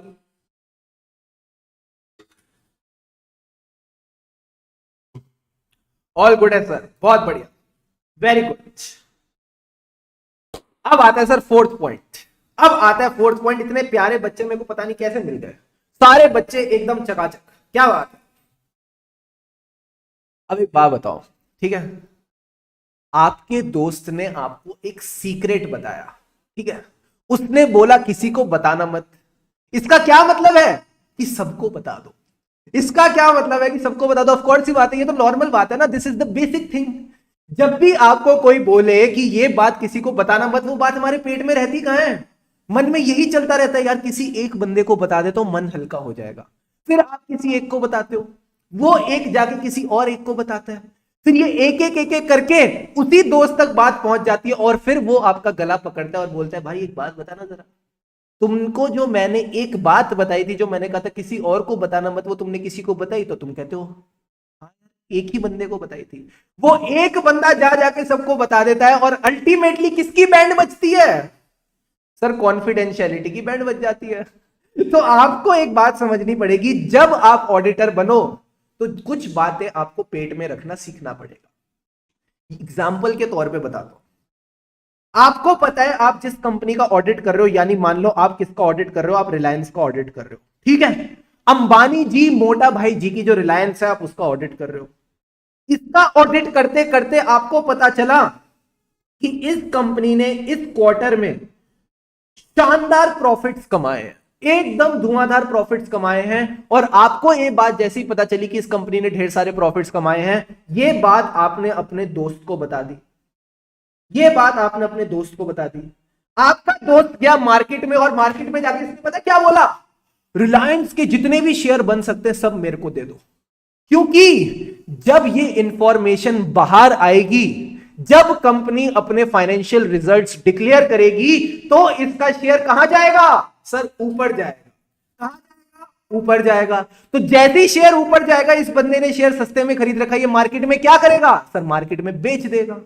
तो क्या किया आपने, आपने भाई साहब कॉन्फिडेंशियलिटी की बैंड बजा दी। यानी जो इंफॉर्मेशन आपने एक्वायर करी थी, ध्यान से सुनना जो मैं वर्ड्स यूज कर रहा हूं, जो इंफॉर्मेशन आपने एक्वायर करी थी प्रोफेशनल एंगेजमेंट में, वो आपने जाके किसके साथ शेयर कर दी, अपने दोस्त के साथ। क्या ये सही है या गलत है, क्या ये सही है या गलत है? दोस्त के लिए तो सही है, दोस्त तो खुश हो गया। लॉजिकली बताओ सही है या गलत है सर? गलत है, बहुत गलत है। तो इसी के लिए इन्होंने ये प्रोविजन डाला कि एज एन ऑडिटर आप कॉन्फिडेंशियलिटी मेंटेन करेंगे। यानी जो बातें आपको कंपनी की पता चलती हैं उनको अपने पेट में रखो, उनको आप किसी और के साथ जाके ऐसे डिस्कस नहीं कर सकते। You need to maintain the confidentiality of the matters which you get to know as a part of your professional engagement. Sir engagement का मतलब यहां पे हम सगाई की बात नहीं कर रहे। एंगेजमेंट का मतलब है जो एग्रीमेंट एंटर हुआ है between the auditor and the company, उसको हम एंगेजमेंट बोल रहे हैं। कि इस ऑडिट एंगेजमेंट की हम बात कर रहे हैं। जो ऑडिट में आपको चीजें पता चली उसको आपने किसी और के साथ शेयर नहीं करना। तो confidentiality principle requires the auditor to respect, इज्जत करो उन बातों की जो आपको पता चलती हैं। Respect the confidentiality of the information जो आप एक्वायर करते हो as a result of your professional और बिजनेस रिलेशनशिप्स। इतनी सी बात बस आपने ध्यान में रखनी है। लास्ट पॉइंट आ जाता है sir, last point is professional behaviour. अंट हरकतें नहीं करनी। सर अंट हरकतें क्या क्या मतलब है? कोई भी ऐसी हरकत नहीं करनी जिससे हमारे प्रोफेशन पे डिसक्रेडिट आ जाए, डिसरिप्यूट आ जाए। जो भी ऐसी चीज हमारे प्रोफेशन पे डिसरिप्यूट लाती है, डिसक्रेडिट लेके आती है, आपने अवॉइड करना है। अब मुझे एक बात बताओ, सिंपल सी सवाल है मेरा आपसे। अगर आप में और आपकी फैमिली में कोई भी मतभेद होती है, मतभेद यानी डिफरेंस ऑफ ओपिनियन होता है, कोई भी छोटी मोटी हल्की फुल्की फाइट होती है, तो क्या आप अपने पड़ोसियों को इकट्ठा कर लेते हो, पूरे मोहल्ले वाले को ले आते हो, या फिर जो भी आपके और उनके बीच में दिक्कत होती है आप उनके साथ बैठ के रिजॉल्व करते हो? सर हम उनके साथ बैठ के रिजॉल्व करते हैं। तो यही ये कहने की कोशिश कर रहा है, कह रहा है अगर आपको आईसीआई से कोई कंप्लेंट है ना तो आईसीआई को बताओ। ऐसे ढिंडोरा मत पीटो कि यार आईसीआई बड़ा गलत इंसान है, आईसीआई बहुत परेशान करती है, ये वो नहीं। इंस्टीट्यूट कहता है यार आपको हमसे गड़बड़ है तो आप हमको आके बताओ, बट इंस्टीट्यूट फिर सुनता नहीं है। तो फिर इस वजह से सब लोगों को बाहर जाना पड़ता है और बोलना पड़ता है यार आईसीआई ने ये किया, वो किया, ये किया, वो किया। तो बेटर तरीका तो ये यार इंटरनल रेजोल्यूशन होना चाहिए। ठीक है, जो बात हमको लगता है आईसीआई को हम चाहते हैं मान जाए तो आईसीआई को प्यार से बताओ और आईसीआई को प्यार से मान जाना चाहिए। बट अगर नहीं मानती तो फिर इस वजह से गड़बड़े हो जाती है। दूसरी चीज, आप क्या हो सर? आप ऑडिटर हो, ठीक है। अब अगर आपने क्या किया, सपोज आप एक कंपनी के ऑडिटर हो और आप अपना ना जो जितने भी आपके बैंक्स के साथ एसोसिएशन है, उन बैंक्स को आप बोलते हो कि मैं इस कंपनी को ना आपसे लोन दिलवा रहा हूं और आप मेरे को कमीशन दे दो। क्या ये अच्छी बात है? क्या ये अच्छी बात है? समझना मेरी बात। आप गए एक बैंक के पास और आपने इस बैंक को बोला कि आप इस कंपनी को लोन दे दो जिसका मैं ऑडिट कर रहा हूं, ठीक है, मैं इसका ऑडिट कर रहा हूं, आप इसको लोन दे दो। जितना ये लोन देगा उसका कुछ परसेंटेज आपने कहा कि आप लोगे एज अ कमीशन। क्या ऐसा होना चाहिए? क्या ऐसा होना चाहिए? और इसके बारे में कंपनी को पता नहीं है, इसके बारे में कंपनी को पता नहीं है। तो मुझे बताओ ये गड़बड़ बात है या नहीं है? सर बड़ी गड़बड़ वाली बात है।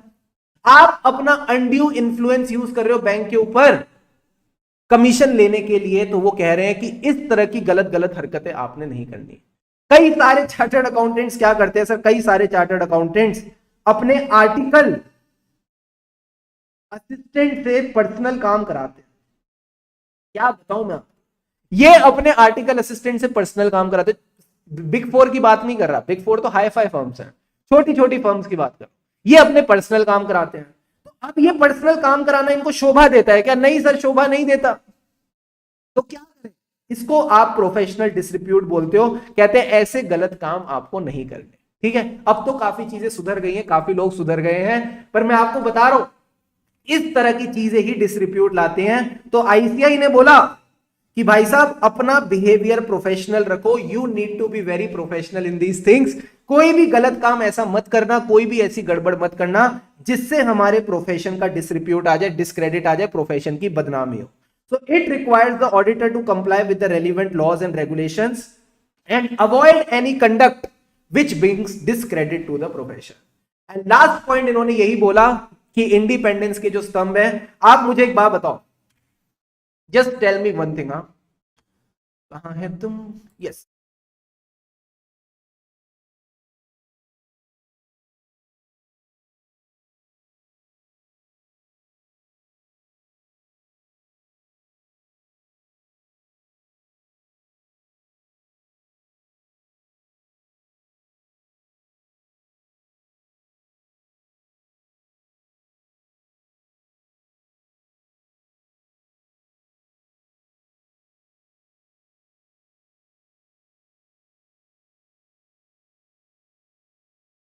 ओ गड़बड़ हो गई, गड़बड़ हो गई, फिर से लेते हैं।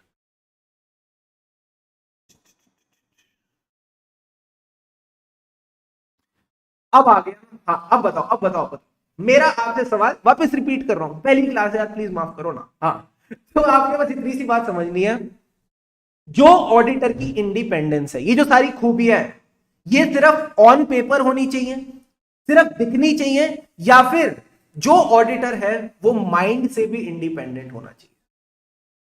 जल्दी से बताओ, should the independence be only of the appearance और ऑफ द माइंड?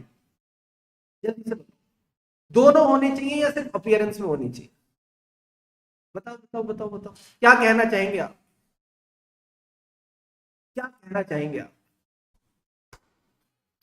हमारी इंडिपेंडेंस कैसी हो, ऑफ द माइंड हो या ऑफ द अपियरेंस हो, कैसी हो? बोथ होनी चाहिए सर, हम लालची लोग हैं, हम कहते हैं दोनों होनी चाहिए, एंड आप बिल्कुल सही कह रहे हो, आप बिल्कुल सही कह रहे हो। कह रहे हैं ऑडिटर की जो इंडिपेंडेंस है, it should comprise of both. Sir both का क्या मतलब है? बोथ का मतलब है independence of mind and independence of the appearance. दोनों की दोनों इंडिपेंडेंस होनी चाहिए, तभी का काम आपका एकदम चकाचक होगा। तो अब हमने क्या पढ़ा सर? आपने अभी मेरे साथ पढ़े fundamental principles of professional ethics, यानी अगर ये 5 एलिमेंट्स, जैसे हमारी बॉडी क्या 5 तत्वों से बनी है, अगर ऑडिटर के अंदर ये 5 तत्व प्रेजेंट हैं, तो ऑडिटर को आप इंडिपेंडेंट बोलोगे। अब एक बात बताओ, क्या आपने ये वाला गाना सुना है? घोड़े जैसी चाल हाथी जैसी दुम, ओ सावन राजा कहां से आए तुम, चक धूम धूम चक धूम धूम झक धूम धूम। ये गाना शुरू कहां से होता है? जल्दी से बताओ, कोई बच्चा बताना चाहेगा ये गाना शुरू कहां से होता है? घोड़े जैसी चाल हाथी जैसी दुम, ओ सावन राजा कहां से आए तुम। बताओ। बच्चा कह रहा है सर अपियरेंस का क्या मतलब है? जो आपकी हरकत है एज एन ऑडिटर, जो भी आप चीजें करते हैं, जो भी आप बोलते हैं, जो भी आप एक्ट करते हैं, इट शुड ऑल्सो लुक कि भाई हाँ आप इंडिपेंडेंट है। ऐसा नहीं होना चाहिए ना कि आप मैनेजमेंट से गिफ्ट्स एक्सपेक्ट ले रहे हैं, मैनेजमेंट आपको वेकेशंस पे भेज रही है, ठीक है, अच्छा लगेगा एक ऑडिटर को कंपनी वेकेशंस पे भेजे तो? कैसे इंडिपेंडेंट रहेगा? जल्दी से बताओ। कोई लड़का था, नहीं कोई लड़की है, जब वो हंसती है, बारिश आती है, धड़म धड़म धुम धुम, आपको सिंगर बनना चाहिए था। मैं क्या करूं, मैं सिंगर बन जाता तो फिर सोनू निगम और शान का करियर खत्म हो जाता ना। तो अब हम ऑडिट पढ़ाने आ गए। कोई लड़का था नहीं, कोई लड़की है, ठीक है। तो अब आपने बोलना है, जब ऑडिटर के बारे में आपसे पूछे तो आप बोलोगे कोई प्रोफेशनल है, ठीक है, कोई प्रोफेशनल है। जो प्रोफेशनल है वो कैसा है सर? वो इंडिपेंडेंट है। वो कैसा है सर? वो इंडिपेंडेंट है। सर ये कैसे, क्या मतलब है, एक बात बताओ सर। कोई प्रोफेशनल इंडिपेंडेंट का क्या मतलब है? कोई का मतलब है सी फॉर कॉन्फिडेंशियलिटी। ओ ओ क्या बात है सर, तक धूम धूम चक धूम धूम, यही बात है, वेरी गुड। ओ का क्या मतलब है सर? ओ का मतलब है O for objectivity, objectivity. Sir I का क्या मतलब है? सर जी प्लीज ये भी बता दो कि कॉपी कितने पेज की लगानी है। तुम यार एक बढ़िया सा रजिस्टर ले लो ना एक क्लासमेट का, ठीक है, 200-300 पेज का एक रजिस्टर ले लो, क्या जा रहा है। वो जैसे ही खत्म हो जाए ना, मतलब तुमको क्या होगा ना, ऑडिट का जितना भी खत्म होता है, ठीक है, उसके बाद तुम आगे अपने एडवांस अकाउंट्स की प्रैक्टिस स्टार्ट कर देना। ऐसे घबराते क्यों, कोई एक कॉपी ले लो जो भी तुमको ठीक लगती है। ऐसे मेरे को पता नहीं अब कितनी जजमेंट लगा नहीं सकता मैं, छोटी सी प्यारी सी कॉपी ले लो, ठीक है। तो कम क्या गया, कॉन्फिडेंशियलिटी, ऑब्जेक्टिविटी, बच्चे ने कहा इंटीग्रिटी भी लिख दो सर, वेरी वेरी गुड। अब बच्चे कहे सर ना माने, ऐसा हो ही नहीं सकता, इंटीग्रिटी। एंड सर ये प्रोफेशनल का क्या करें, इससे अपन दो दो पॉइंट्स निकालेंगे, क्या बात कर, इतना बड़ा नाम है प्रोफेशनल, तो इससे दो पॉइंट्स तो निकालो। सर दो पॉइंट्स क्या हैं, दो पॉइंट्स आ गए आपके professional behaviour. Sir professional behaviour का क्या मतलब, वही वाला पॉइंट कि आपने अपना काम लॉज एंड रेगुलेशंस के हिसाब से करना है, एंड कोई ऐसी चीज नहीं करनी जो डिसक्रेडिट लाती है to the profession. Sir discredit का क्या मतलब है, जो हमारे इंस्टीट्यूट को बदनाम करती है। And last point is professional competence and due care, attain and maintain, attain and maintain वाला पॉइंट आप इसमें ध्यान में रखेंगे। फटाफट इस पॉइंट्स को नोट करो और मुझे कंफर्म करो, फिर हम आगे बढ़ते हैं। And independence should be of both mind and appearance, दोनों में इंडिपेंडेंस होनी ही चाहिए। क्या ये टॉपिक सबको क्लियर है? फटाफट बताओ हाँ या no. Is this topic clear to everyone? और गाना गा लो ताकि तुमको हमेशा याद रह जाए, कोई प्रोफेशनल है जब वो आता है ऑडिट करता है, दड़म दड़म दुम दुम धूम धूम चक धूम धूम।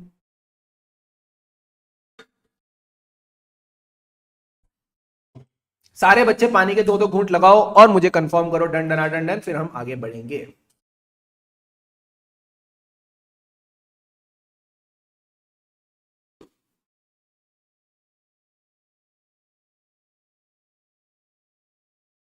All good? एक बार आंखें बंद करके ना रिकॉल कर लो, एक बार आंखें बंद करके ये पांचों की पांचों हेडिंग्स को रिकॉल कर लो, ये कहती क्या है हेडिंग्स,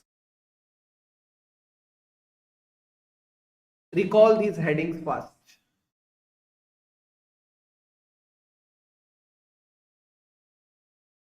अमृत मेरे दोस्त, आपको ये नोट्स अभी हार्ड कॉपी में मिल जाएंगे एक दो दिन में। अभी के लिए पीडीएफ मैंने व्हाट्सएप पे शेयर की थी, ये आपको पीडीएफ में गूगल ड्राइव में भी अवेलेबल करा दूंगा क्लास के बाद, ठीक है।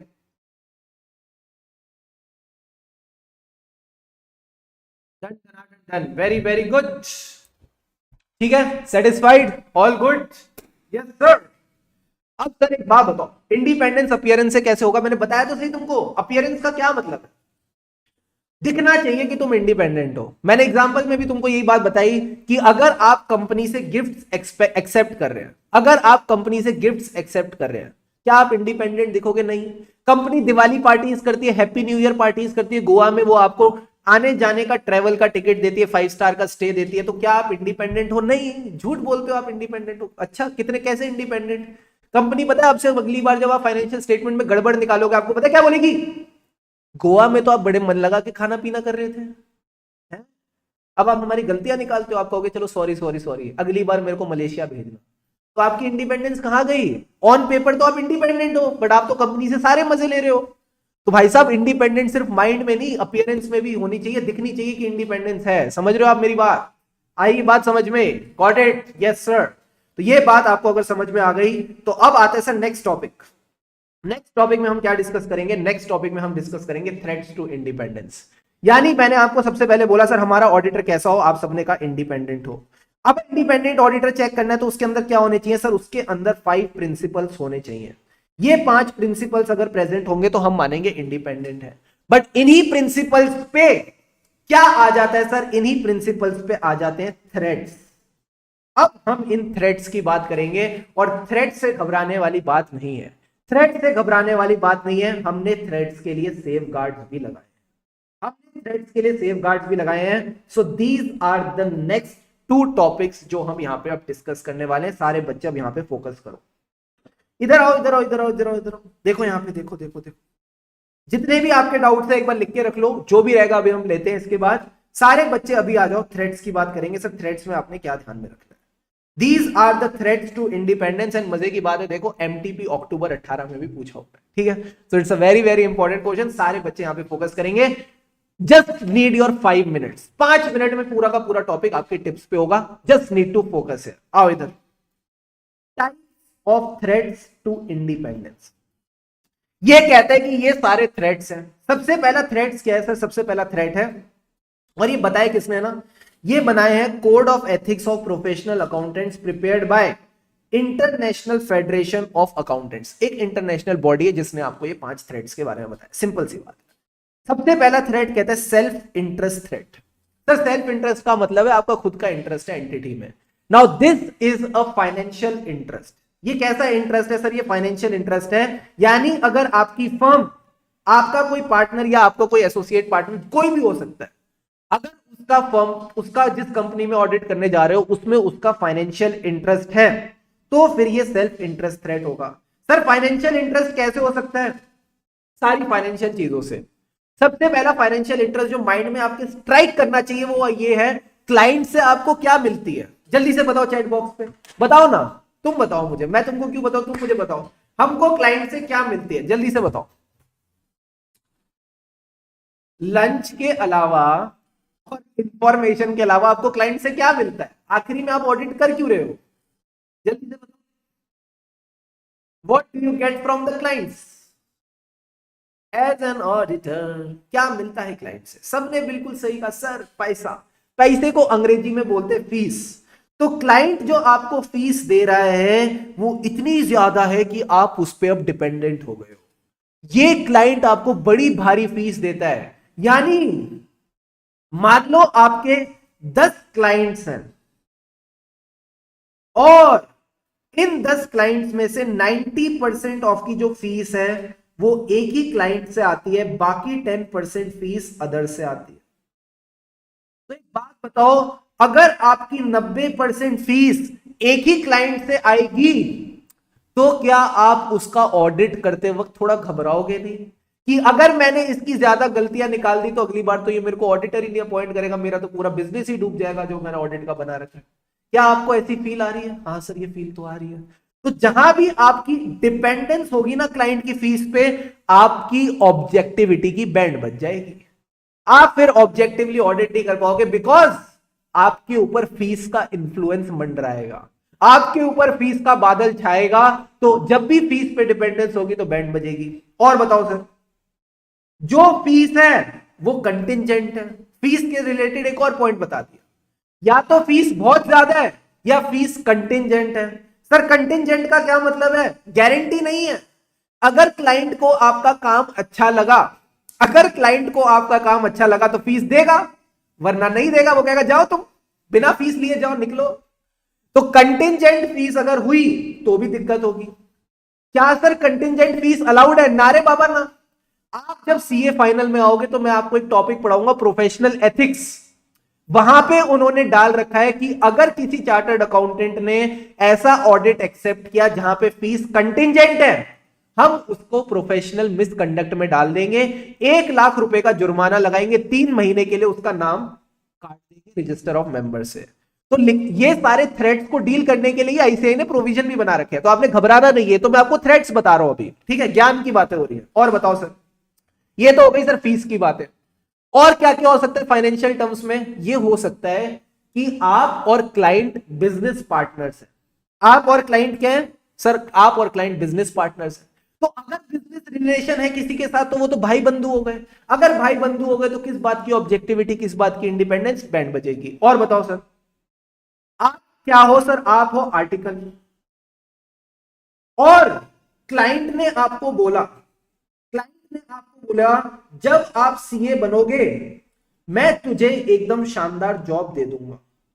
आपका जो क्लाइंट है जिसमें आप एज एन आर्टिकल काम कर रहे हो, ठीक है, ऑडिट फर्म पे आप आर्टिकल हो, आप क्लाइंट का ऑडिट करने गए और क्लाइंट ने आपको बोला कि जिस दिन आप सीए बन गए उस दिन मैं आपको एकदम शानदार वाली जॉब दे दूंगा। क्या आपका मन में गुदगुदी होगी? सर बड़ी गुदगुदी होगी।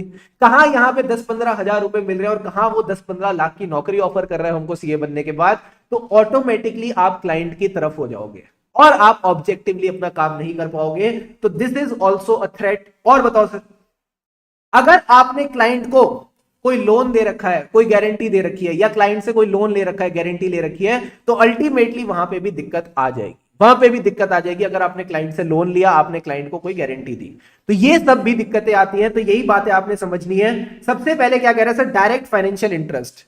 ये पॉइंट बताओ इसका क्या मतलब है सर। डायरेक्ट फाइनेंशियल इंटरेस्ट का मतलब है आपकी क्लाइंट में शेयर होल्डिंग है, एंड इसी को डील करने के लिए मैंने आपको बताया था, कंपनीज एक्ट ने सेक्शन नंबर 141 सबसेक्शन 3 में बोला, ऑडिटर का क्लाइंट में कोई भी शेयर नहीं होना चाहिए। और बताओ सर, फीस की बात की थी, फीस वाले पॉइंट्स ये रहे, dependence on the client fees, hence concern है आपको कहीं आपकी एंगेजमेंट ना छूट जाए। और बताओ, कंटिजेंट फीस, क्या ये पहले दो तीन पॉइंट समझ आए? हाँ सर। और फाइनेंशियल इंटरेस्ट कैसे बनता है? बिजनेस से और एम्प्लॉयमेंट से। So close business relationship with the audit client and potential employment with the client. And last point is loan और गारंटी टू और फ्रॉम द कंसर्न क्लाइंट। एक बार आंखें बंद करके सारे पॉइंट्स एक बार रिकॉल करो, एक बार आंखें बंद करके सारे पॉइंट्स रिकॉल करो। सर, सेल्फ इंटरेस्ट थ्रेट का मतलब है फाइनेंशियल इंटरेस्ट, या तो आपका या आपकी फर्म का या आपके पार्टनर का। कैसे कैसे आता है self financial threat? Sir, financial interest आएगा या तो डायरेक्ट फाइनेंशियल इंटरेस्ट, आपका क्लाइंट में कोई शेयर है, आपने शेयर होल्डिंग कर रखी है। और बताओ, और बताओ सर, और बताओ, और बताओ, और बताओ। और क्या है सर? फीस है जिसपे आप डिपेंडेंट हो, या फिर फीस कैसी है बोलो? कंटिजेंट है।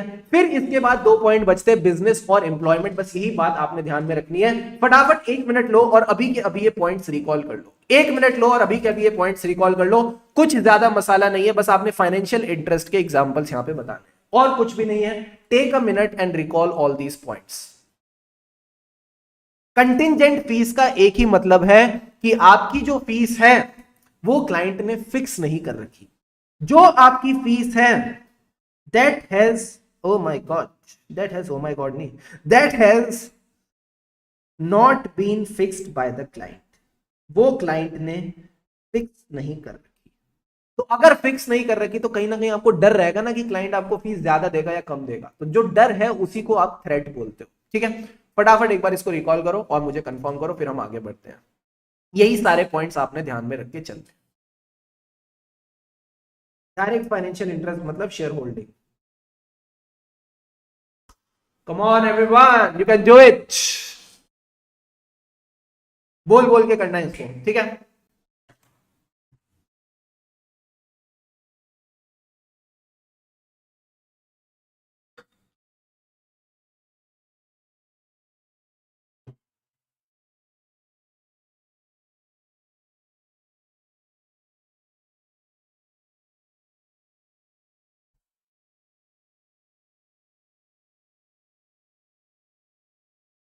वेरी गुड अंकिता, बहुत बढ़िया, परफेक्टली डन सर। क्या बात है, क्या बात है, क्या बात है, क्या बात है। हमारे पास यहाँ पे ना दो दो एजी हैं। एजी, ओजी, लोजी, सुनोजी। एजी क्या मतलब क्या सर? एक का नाम है अंकिता गुप्ता, एक का नाम है आंचल गुप्ता, दोनों एजी हैं। अब टीएन का डाउट आ गया, सर फीस फिक्स नहीं है तो ऑडिट कैसे हो गया? दिपेश, यही तो दिक्कत है ना, अब फीस फिक्स करनी पड़ती है। अब फीस फिक्स करनी पड़ती है, कह रहे अगर फीस फिक्स नहीं है तो थ्रेट है ना, समझ रहे हो? हम तो थ्रेट्स की बात कर रहे हैं, हम तो बोल ही नहीं रहे प्रैक्टिकल वर्ल्ड में क्या होता है। वी आर जस्ट अंडरस्टैंडिंग क्या क्या सिचुएशंस हैं जिस वजह से थ्रेट हो जाएगा मेरे प्यारे। तो यही बात आपने समझनी, और कुछ भी नहीं है। ठीक है सर, क्लोज बिजनेस रिलेशन वाला पॉइंट बता दो यार। देखो, जो आपका क्लाइंट है ना, ठीक है, उसको आप ऑडिट के अलावा और भी सर्विसेज देते हो। एग्जाम्पल के तौर पे चलो एक बार इसको डिस्कस करते हैं, क्लोज बिजनेस रिलेशन वाले पॉइंट को डिस्कस करते हैं। क्लोज बिजनेस रिलेशन कब होगा? दो तरीके हो सकते हैं, सारे बच्चे इधर फोकस करना, ठीक है? एक तो हमारी जो ऑडिट फर्म है, पहला तरीका, जो हमारी ऑडिट फर्म है वो सिर्फ ऑडिट की सर्विस नहीं देती। यानी ऑडिट की सर्विस तो देती है, ठीक है, ऑडिट की सर्विस तो देती है। मान लो ऑडिट की सर्विस जो देती है वो देती है 10 लाख रुपए में, बट ये टैक्स कंसल्टेंसी की सर्विस भी देती है। और क्या देती है सर? टैक्स कंसल्टेंसी के अलावा, टैक्स कंसल्टेंसी के अलावा ये क्या करती है, ये इसके लिए रिटर्न्स भी बनाती है, टैक्स रिटर्न्स। और क्या करती है सर, ये इसके लिए आरओसी की जो कंपनीज एक्ट की फाइलिंग्स होती है, आरओसी की जो फाइलिंग्स होती है ये भी बनाती है, ये सारी चीजें भी ये करती है। इन सब चीजों के लिए इसको पता है कितने रुपए मिलते हैं, जानना चाहेंगे आप? हाँ सर जानना चाहेंगे। 50 लाख रुपए। क्या बात कर रहे हो? हाँ 50 लाख रुपए मिलते हैं। अब एक बात बताओ, क्या ये अपना ऑडिट पूरी शिद्दत से कर पाएगी या नहीं कर पाएगी, सोच के बताना। ऑडिट के लिए 10 लाख रुपए, बाकी सर्विसेज के लिए 50 लाख रुपए, क्या ये अपना ऑडिट पूरी शिद्दत से कर पाएगी, सोच के बताना मेरे दोस्त। डू यू फील ये ऑडिट पूरे दिल से, एकदम जज्बातों के साथ, अच्छे से पूरा मन लगा के कर पाएगी या नहीं कर पाएगी, या ऑडिट में काम चोरी होगी? What do you feel? काम चोरी होगी ना सर। पैसा बोलता है, पैसा बोलता है at the end of the day. आप इस क्लास पे आए क्यों? ऑडिट पढ़ने के लिए नहीं, तुम पैसा कमाने के लिए आए हो। सर क्या बात कर रहे हो? हाँ, तुम इंटर क्लियर करोगे, आर्टिकलशिप पे जाओगे, क्या मिलेगा? पैसा। तुम आर्टिकलशिप के बाद फाइनल क्लियर करोगे, क्या लोगे? या तो खुद का प्रैक्टिस करोगे या जॉब करोगे, कुछ ना कुछ करोगे। क्यों करोगे? पैसे के लिए। तो अल्टीमेटली पैसा बोलता है। तो मैं यही बात आपको समझाने की कोशिश कर रहा हूं मेरे दोस्त, कि जहां आपने ऑडिट के अलावा और भी सर्विसेज दे दी, तो ये एक बिजनेस रिलेशनशिप हो जाती है। और बताओ सर सेकेंड केस क्या होगा? सेकेंड केस ये है कि जो हमारी कंपनी है, जिस कंपनी का आप ऑडिट कर रहे हो, ये कंपनी आपको क्या करती है सर? ये कंपनी आपकी जो ऑडिट फर्म है, ये इसको सर्विसेज देती है which are not at arm's length price. Sir arm's length price क्या? ये ऐसी सर्विसेज देती है, सर्विस देती है, इससे हमको फर्क नहीं पड़ता। फर्क किस बात से पड़ता है कि these services are not at arm's length price. और आर्म्स लेंथ प्राइस का सिंपल सी बात मतलब है, मान लो मैं ऑडिट कर रहा हूं किसका? आईटीसी होटल्स का। मैं आईटीसी होटल्स का ऑडिट कर रहा हूं। अब आईटीसी होटल्स बाकी लोगों को, अदर्स को, अपना जो रूम है सर वो कितने पे देता है? वो देता है 10,000 पर डे पे। और जो हमारे ऑडिटर हैं, इनको जाना था वेकेशन पे, तो इन्होंने आईटीसी का जो होटल है वो कितने पे लिया? कह रहे मार्केट से ज्यादा नहीं, मार्केट से कम रेट पे देगा, तभी तो फायदा होगा ना ऑडिटर को। इसको जब इन्होंने होटल दिया तो इन्होंने दिया इनको 999 पर डे, जीएसटी भी नहीं लगा। बताओ 999 पर डे पे इन्होंने होटल दे दिया। तो मैं एक बात बताओ, 999 पर डे और 10,000 पर डे में फर्क है क्या? हाँ सर हाँ, बहुत फर्क है। तो ये दोनों में क्या हो रहा है सर? ये दोनों में बड़ी गड़बड़ हो गई है। एंड इसी वजह से कंपनीज एक्ट जो है हमारा 2013, उसने भी क्या बोला सर? वो कहता है सेक्शन 141 सबसेक्शन 3, तीन तिगाड़ा काम बिगाड़ा, डायरेक्टर को, ऑडिटर को डिस्क्वालीफाई कर डाला। तो इसने इसको क्या बोला? जहां भी कंपनी एंड ऑडिटर के बीच में बिजनेस रिलेशन आएगी, वहां ऑडिटर डिस्क्वालीफाई हो जाए, वहां हमारा जो ऑडिटर है वो डिस्क्वालीफाई हो जाएगा। जल्दी से बताओ क्या बिजनेस रिलेशन वाले दोनों पॉइंट्स क्लियर हैं? फटाफट बताओ। Are these 2 points clear to all of you? Quickly tell me. अगर आप चाहो तो एक बार नोट डाउन कर लो, आपको जिंदगी भर याद रहेगा कि हाँ बिजनेस रिलेशन वाला कुछ पॉइंट रहता था। फटाफट बताओ एक बार देख के। Are these 2 points clear to everyone? Clear है? नोट डाउन करने की आई थिंक इतनी जरूरत नहीं है, because not that relevant from exam point of view, just for your understanding. I hope these points are clear. Exam point of view के लिए तो आपके नोट्स काफी है, ठीक है, नहीं भी नोट डाउन करोगे तो चलेगा। अब आ जाओ इधर। ये आपका क्या हो गया सर? ये सेल्फ इंटरेस्ट थ्रेट हो गया, ठीक है। अब एक बात बताओ, अगला पॉइंट क्या है सर? अगला पॉइंट है self review threat. Sir self review threat का क्या मतलब है? सेल्फ रिव्यू थ्रेट का मतलब भी चलो मैं आपको समझा देता हूं। मान लो हमारा जो ऑडिटर है, सारे बच्चे फोकस करना, यहाँ पे सारे बच्चे यहाँ पे फोकस करना। हमारा जो ऑडिटर है सर, ये ऑडिटर ने क्या किया? इसकी पूरी टीम है, ठीक है, हमारी एक टीम है। इस टीम में बड़े सारे लोग हैं, बड़े सारे ढेर सारे लोग हैं, ठीक है सर। ये वाला जो बंदा है ना, ये वाला कोने वाला बंदा जिसको मैंने पीला पीला किया, ये पहले क्लाइंट के लिए काम करता था। ये पहले क्लाइंट के लिए काम करता था, यानी जिस कंपनी का आप ऑडिट कर रहे हो उसको हम यहां पे क्लाइंट बोल रहे हैं। ये क्लाइंट के लिए काम करता था एंड उस क्लाइंट में ये फाइनेंशियल स्टेटमेंट्स प्रिपेयर करता। प्लस इस क्लाइंट ने जो इंटरनल कंट्रोल्स बनाए, सर इंटरनल कंट्रोल क्या बोल रहे हो आप, ये क्या होता है? इंटरनल कंट्रोल्स का मतलब है प्रोसेसेस। क्या मतलब है सर इंटरनल कंट्रोल का? प्रोसेसेस। जो भी इसने प्रोसेसेस बनाए किसके रिगार्डिंग? फाइनेंशियल स्टेटमेंट्स के अराउंड, फाइनेंशियल स्टेटमेंट्स के प्रिपरेशन के अराउंड, इन प्रोसेसेस को भी इसी ने डेवलप करवाया, इसी ने डेवलप करवाया। अब as an auditor, as an auditor ये आपकी टीम का मेंबर बन चुका है क्योंकि इसने क्लाइंट को छोड़ा, ये आपका पार्ट बन गया। क्या आपको पूरी सिचुएशन समझ आ रही है?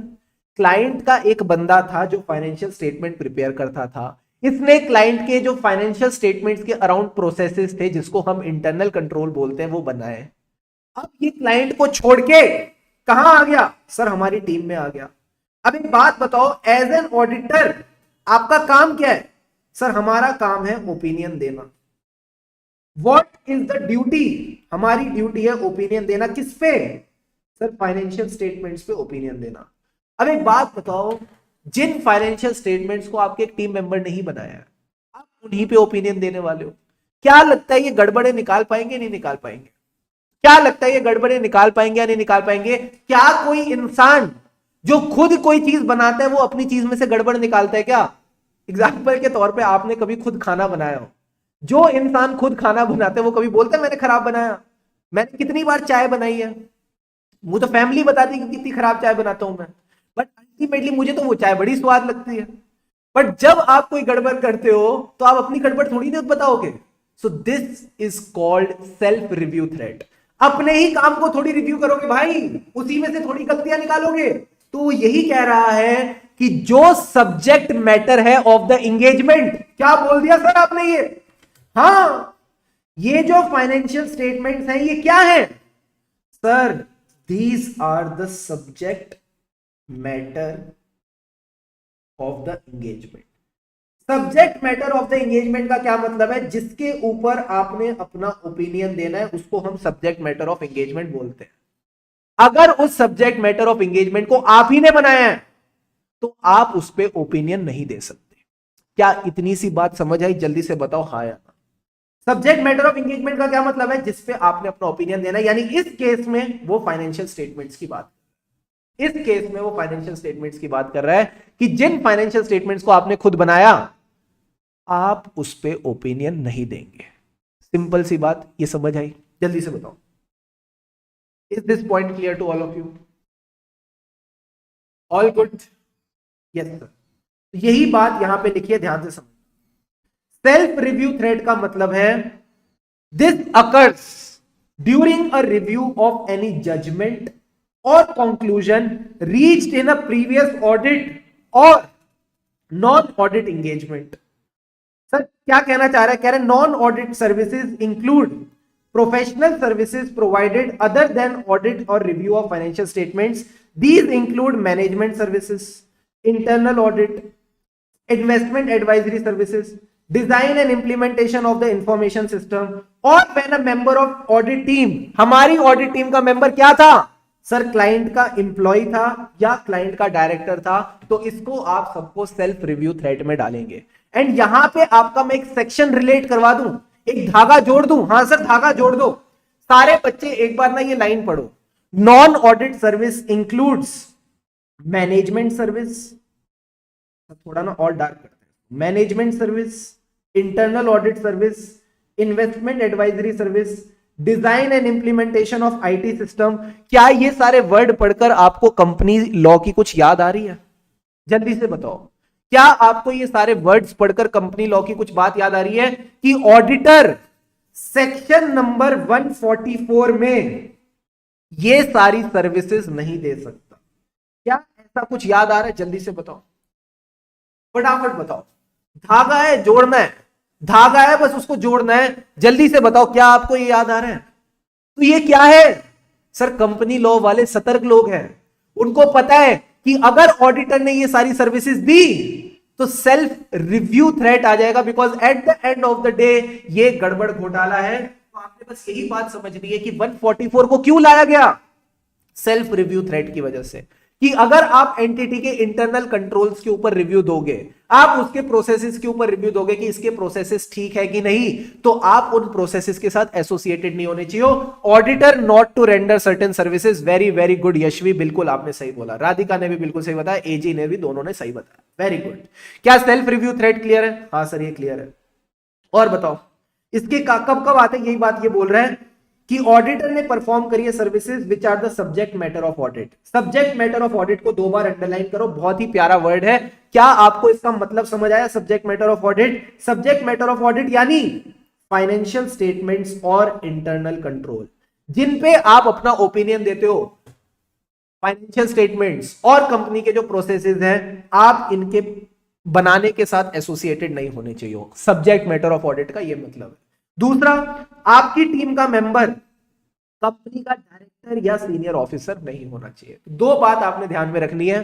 सब पहली बात क्या है, डायरेक्टर और ऑफिसर नहीं होना चाहिए। दूसरा, आपने सब्जेक्ट मैटर ऑफ एंगेजमेंट के रिगार्डिंग सर्विसेज नहीं दी होनी चाहिए, यानी एज एन ऑडिटर आप ही फाइनेंशियल स्टेटमेंट बनाने वाले नहीं होने चाहिए। क्या आपको सेल्फ रिव्यू थ्रेड का मीनिंग क्लियर हुआ? जल्दी से बताओ, is the meaning clear to all of you? ये सारे थ्रेड्स मैं आपको याद करवा दूंगा, टेंशन मत लो। अभी बस मुझे बताओ, क्या ये बात समझ आई? फटाफट बताओ। Self interest threat is financial interest. फिर फाइनेंशियल इंटरेस्ट के हम ढेर सारे एग्जांपल्स डिस्कस करें। Then comes your self review threat, जो काम आपने किया आप उसको रिव्यू नहीं कर सकते, यानी आप सब्जेक्ट मैटर ऑफ एंगेजमेंट बनाने वाले नहीं होने चाहिए। आपका कोई टीम मेंबर कंपनी का डायरेक्टर या ऑफिसर नहीं होना चाहिए। All good? All good sir. Now comes the next point, that is the advocacy threat. Now comes the next point, that is the advocacy threat. Sir advocacy threat का क्या मतलब है? नाम से ही पता चल रहा है। सर नाम से क्या पता चल रहा है? तारीख पे तारीख, तारीख पे तारीख मिल रही है माय लॉर्ड, नहीं मिल रहा है तो इंसाफ। आप कंपनी के एडवोकेट मत बन जाना। आप ऑडिटर हो मेरे दोस्त, ऑडिटर ही रहो। आप कंपनी के एडवोकेट मत बन जाना। जिस दिन आप कंपनी के एडवोकेट बन गए, आप कंपनी के इंटरेस्ट को प्रमोट करने लग गए, तो फिर आपकी ऑब्जेक्टिविटी की बैंड बच जाएगी। आप कभी भी ऑडिट पूरे दिल से नहीं कर पाओगे, इंडिपेंडेंटली आप ऑडिट नहीं कर पाओगे। इतनी सी बात यहां पे इन्होंने लिखी है। क्या कहता है सर? जब ऑडिटर प्रमोट करता है या ऐसा दिखता है, इट इज परसीव्ड कि वो प्रमोट कर रहा है, क्लाइंट का ओपिनियन इस कदर, सर टू अ पॉइंट का क्या मतलब है? इस कदर, बाप रे ये क्या हो गया, ये क्या हो गया, ये क्या हो गया, इस कदर उसने इसको प्रमोट किया, इस कदर इतना प्रमोट कर रहा है, वेयर पीपल में बिलीव, जो लोग देख रहे हैं उनको ऐसा लगता है that objectivity is getting compromised. Objectivity के साथ कॉम्प्रोमाइज हो रहा है, तो वो यही कह रहा है कि अपनी ऑब्जेक्टिविटी को कॉम्प्रोमाइज मत करना। इस कदर टू अ पॉइंट, इतना प्रमोट मत कर देना क्लाइंट के इंटरेस्ट को कि आपकी ऑब्जेक्टिविटी की ही बैंड बच जाए, आपकी ऑब्जेक्टिविटी ही कॉम्प्रोमाइज हो जाए। तो 2 एग्जांपल इन्होंने दिए हैं सर। पहला एग्जांपल तो आपको जिंदगी भर याद रहेगा, एडवोकेसी थ्रेट मतलब एडवोकेट, एडवोकेसी थ्रेट मतलब आप क्लाइंट के एडवोकेट बन गए। दूसरा पॉइंट है सर, प्रमोटर का क्या मतलब होता है? कंपनी के जो शेयर्स को प्रमोट करता है। तो auditor dealing in the shares and securities of the company, just all you need to do is remember these examples, that's all about it। इसमें और ज्यादा कुछ दिमाग लगाने की जरूरत नहीं है, ठीक है। तो 3 तरह के थ्रेड्स की हमारी अभी तक बात हुई है। फटाफट मेरे को एक बार रिवाइज कराओ, फटाफट एक बार मेरे को रिवाइज कराओ। What are the types of threats to the principles of professional ethics? क्या क्या थ्रेड्स की बात हुई? सबसे पहले हमने कौन से थ्रेड की बात करी? सबसे पहले हमने बात करी self interest thread. Come on, self interest thread. Sir self interest thread का क्या मतलब है? कीवर्ड्स की बात करेंगे, पूरा पूरा ज्ञान नहीं लिखेंगे। फाइनेंशियल इंटरेस्ट, इस फाइनेंशियल इंटरेस्ट में क्या क्या आता है जल्दी से बताना। इस फाइनेंशियल इंटरेस्ट में क्या क्या आएगा? सबसे पहले आएगा आपका direct financial interest. Financial interest, सारे बच्चे मेरे साथ ये नोट डाउन करते जाओ, अपनी एक नोटबुक उठाओ और उसमें मेरे साथ ये नोट डाउन करते जाओ। सबसे पहले हम लिख रहे हैं सेल्फ इंटरेस्ट थ्रेड के बारे में, उसमें हमने लिखा फाइनेंशियल इंटरेस्ट और उसमें सबसे पहले हमने लिखा डायरेक्ट फाइनेंशियल इंटरेस्ट। सर दूसरा पॉइंट क्या आएगा इसमें? दूसरा पॉइंट आप ही मुझे बताओ ना, फीस वाला पॉइंट था, राइट। तो फीस के रिगार्डिंग हम 2 पॉइंट्स उठा लेते हैं ना, हम भी तो कमाल लोग हैं, हम भी 2 पॉइंट उठाएंगे। एक तो हम डिपेंड करते हैं फीस पे, heavy dependence on the fees. दूसरा हमारी जो फीस है वो कंटिंजेंट है। दूसरा हमारी फीस क्या है? कंटिंजेंट है। तीसरा सर था एम्प्लॉयमेंट और चौथा था बिजनेस रिलेशन। एम्प्लॉयमेंट और बिजनेस रिलेशन मिल रही है हमको, मजेदार। आखिरी में तो हमने हद ही कर दी, क्लाइंट से लोन ही ले लिया, लोन और गारंटी। ठीक है, तो ये हमारे सारे फाइनेंशियल इंटरेस्ट के हो गए, इनको लिखते जाना। ठीक है, अब आता है सर अगला point, that is your self review threat.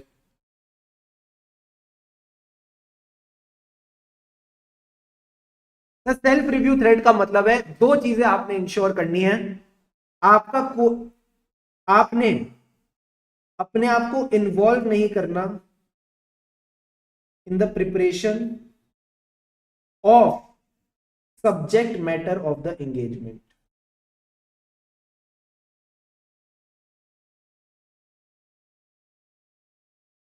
दूसरा दूसरा पॉइंट आपने जो ध्यान में रखना है वो ये है कि आपका टीम मेंबर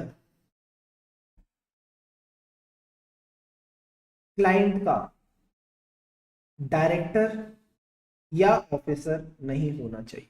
आपका टीम मेंबर क्लाइंट का डायरेक्टर और ऑफिसर नहीं होना चाहिए। एंड लास्ट पॉइंट जो हमने डिस्कस किया, that was advocacy threat. Advocacy threat में भी आपने बस दो बातें याद रखनी है। Don't compromise your objectivity. क्यों कॉम्प्रोमाइज हो रही है? बिकॉज यू आर प्रोमोटिंग, याद है, इस कदर याद रखोगे तो याद रहेगा, promoting the client's interest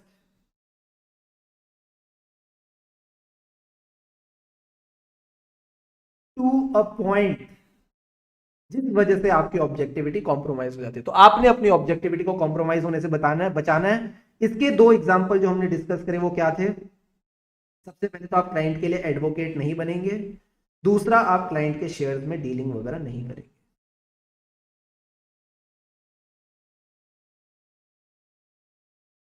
client के शेयर्स में आप डीलिंग नहीं करेंगे। ये दो बातें आपने बस समझनी है।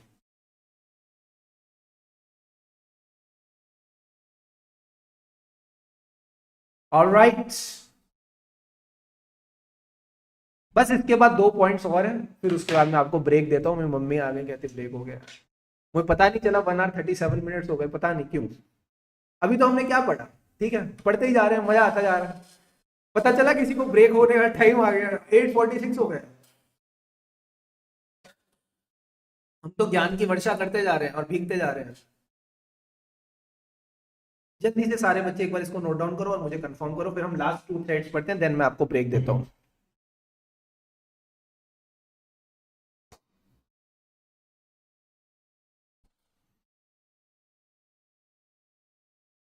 मजा आ रहा है सर, क्या बात है, मुझे भी बड़ा मजा आ रहा है यार, ऐसे चलते जा रहे फ्लो में अपन, क्या दिक्कत है? ऑलराइट, जन जनार्दन जन जन सर, चलो अब मेरे साथ लास्ट के दो थ्रेड्स करेंगे, फिर मैं आपको थ्रेड्स याद करा के ब्रेक देता हूं। आओ आओ आओ आओ आओ सर, लास्ट के दो थ्रेड्स ये हैं, सिंपल सिंपल से हैं। फैमिलियरिटी थ्रेड्स, नाम से ही पता चलता है फैमिली की कोई बात होगी। तो अगर आपका कोई फैमिली मेंबर क्लाइंट का बंदा है, अगर आपका कोई फैमिली मेंबर क्लाइंट का बंदा है, तो यहाँ पे फैमिलियरिटी थ्रेट आएगा, क्योंकि कभी भी आप अपने भाई बंधु की गलतियां नहीं निकालते। तो जो अगर आपकी जो बहन है वही क्लाइंट के फाइनेंशियल स्टेटमेंट्स बना रही है, तो क्या आप अपनी बहन की गलतियां निकल पाओगे? नहीं सर, कैसे निकालेंगे, जीने नहीं देगी, रक्षाबंधन पे राखी नहीं बांधेगी। ठीक है, तो ये बात आपने समझना है, ये बात आपने समझना है। ठीक है sir, that's the power of learning with fun. Audit इतना भी बुरा नहीं, ऑडिट बुरा है ही नहीं, ऑडिट सबसे प्यारा है। ठीक है, तो फैमिलियरिटी थ्रेड में इन्होंने क्या बोला? व्हेन द ऑडिटर फॉर्म्स, सब रिश्ते नाते हंस के छोड़ दूं। सर रिश्ते बना रहे हो आप, हमने आपको ऑडिट करने भेजा था, आप रिश्ते बना रहे हो, क्या कर रहे हो सर? रिश्ते नहीं बनाने। जहां आपने रिश्ते बना लिए क्लाइंट के साथ, क्लाइंट आपको राखी बांध रहा है, आप राखी बांधवा रहे हो, यार क्या चल रहा है मेरे दोस्त? ये सब थोड़ी अलाउड है, ये अलाउड नहीं है। तो कह रहे रिश्ते नहीं बनाने क्लाइंट में जाके। अगर आपने रिश्ते बनाए तो भाई साहब आप बहुत ज्यादा सिंपेथेटिक हो जाओगे। एंड यहाँ पे ऑडिट में इमोशंस नहीं चलेंगे, ठीक है, इमोशनल नहीं होना ऑडिट में। तो सिंपैथी अवॉइड करनी है क्लाइंट के प्रति, तो प्लीज क्लाइंट्स के साथ रिश्ते ना बनाए। तो क्या कहता है सर, ध्यान से समझना, close relative of the audit is in a senior position in the client company, या फिर आपका कोई पुराना पार्टनर अब क्लाइंट का डायरेक्टर या सीनियर इंप्लॉय बन गया है, या फिर आप क्लाइंट के साथ इतने घुल मिल चुके हो, इतने सालों से क्लाइंट के साथ काम कर रहे हो, सच अ लॉन्ग एसोसिएशन दैट अब वो फैमिली वाली फीलिंग आ गई है। And last point is, client आपको गिफ्ट्स और हॉस्पिटैलिटी देता है from the clients, it's directors and it's employees. तो मेरे दोस्त यहां पे भी दिक्कत हो जाएगी। तो फैमिली वाली बात में आपने बस 3-4 बातें ध्यान में रखनी, मेरी तरफ देखो, इधर देखो, इधर देखो, फटाफट याद करो। सबसे पहला पॉइंट, सबसे बेसिक पॉइंट, आप ही का फैमिली मेंबर क्लाइंट का मेंबर है। तो क्या ये बात समझ आई? हाँ sir, your relative is in the client, वो सीनियर पोजीशन में बैठा है। दूसरा, आपका फैमिली मेंबर नहीं, बट आपकी फर्म का कोई बड़ा, आपकी फर्म का कोई बड़ा, यानी आपका फॉर्मर पार्टनर। अब आपका जो फॉर्मर पार्टनर है वो क्या बन गया है? अब वो आपकी फर्म का बड़ा नहीं, वो क्लाइंट का कोई बड़ा बन गया। सर क्लाइंट के बड़े को कहते हैं डायरेक्टर और सीनियर एम्प्लॉय। क्या ये बात समझ आई? हाँ सर। पहले तो हमारा रिश्तेदार, फिर हमारा पार्टनर। अब तीसरा पॉइंट क्या कहता है? तीसरा पॉइंट ये कहता है कि कोई रिश्ता है ही नहीं, बट रिश्ता बन गया है। आप खुद सोचो ना, जिन दोस्तों के साथ आप स्कूल में थे, जिनके साथ आपने 10-12 साल स्कूल में बिताए, क्या आपको नहीं लगता वो आपके भाई जैसे हो जाते हैं, वो आपके फैमिली जैसे हो जाते हैं? सर ऐसा हो जाता है। तो इतनी लॉन्ग एसोसिएशन अगर आप क्लाइंट के साथ रखोगे तो वो भी फैमिली जैसी हो जाएगी। एंड चौथी बात आपने ये याद रखनी है कि इतनी फैमिली जैसी हो गई है कि क्लाइंट अब हमको दिवाली पे गिफ्ट भी देता है, क्लाइंट अब हमको होली पे बढ़िया बढ़िया सोने चांदी के कॉइन्स भी देता है। तो अगर आपने क्लाइंट से गिफ्ट्स और हॉस्पिटैलिटी, सर हॉस्पिटैलिटी का मतलब ये नहीं है क्लाइंट आपको हॉस्पिटल में डाल देगा, नहीं, आपने उससे टूर्स, ट्रिप्स, इस तरह की फैसिलिटीज ली जिससे आपको मजा आ रहा है, आनंद आ रहा है, इतना आनंद लोगे तो सिंपैथी हो आएगी आएगी। तो ये सारे आनंद भी आपने नहीं लेने। तो 3 तरह के रिश्ते बनते हैं सर। 3 तरह के रिश्ते क्या बनते हैं? खून का रिश्ता, that is the family relationship, firm का रिश्ता, दैट इज द पार्टनर। ठीक है, ऐसे याद रखना 3 तरह के रिश्ते हैं। एक तो रिश्ता क्या है sir? Blood relation, blood relation यानी क्लोज रिलेटिव। दूसरा क्या है सर? फर्म का रिश्ता है, हमारी फर्म का ही पार्टनर था जो क्लाइंट का सीनियर बन गया है। तीसरा क्या है सर? रिश्ता नहीं है बट बन गया है। ये जो रिश्ता है ये बन गया है, ये रिश्ता क्या कहलाता है मैं तुमको क्या बताऊं? ये रिश्ता बन गया है, हम इतना टाइम हमने सेंट बिताया। अब जो भी रिश्तेदार है वो तुमको क्या देगा? सर रिश्तेदार तो एक ही चीज देते हैं, गिफ्ट्स और हॉस्पिटैलिटी। गिफ्ट्स और हॉस्पिटैलिटी देते हैं। तो बस इतनी सी बात आपने याद रखनी है। पर सर रिलेटिव या कोई रिलेशन तो अलाउ ही नहीं है, वो तो ऑडिटर बन ही नहीं सकता। यही तो मैं तुमको समझाने की कोशिश कर रहा हूं। जो आप बता रहे हो वो लॉ है, जो मैं बता रहा हूं वो थ्रेट है। उसी थ्रेट को डील करने के लिए लॉ बनाया गया। क्या ये बात समझ आई?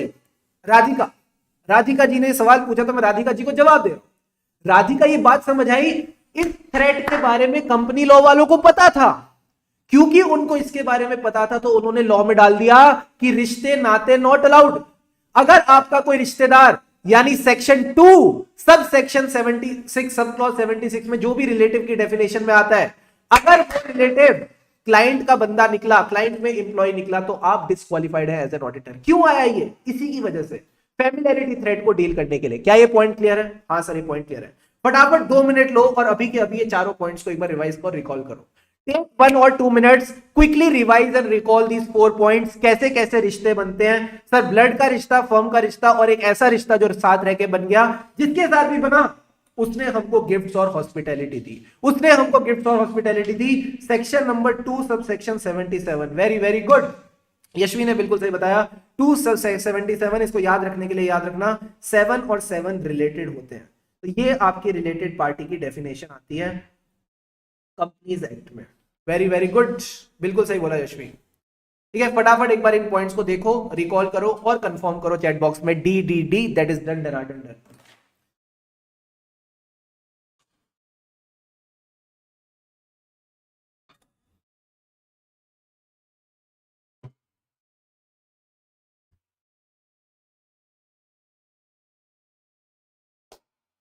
come on, turn the radio on.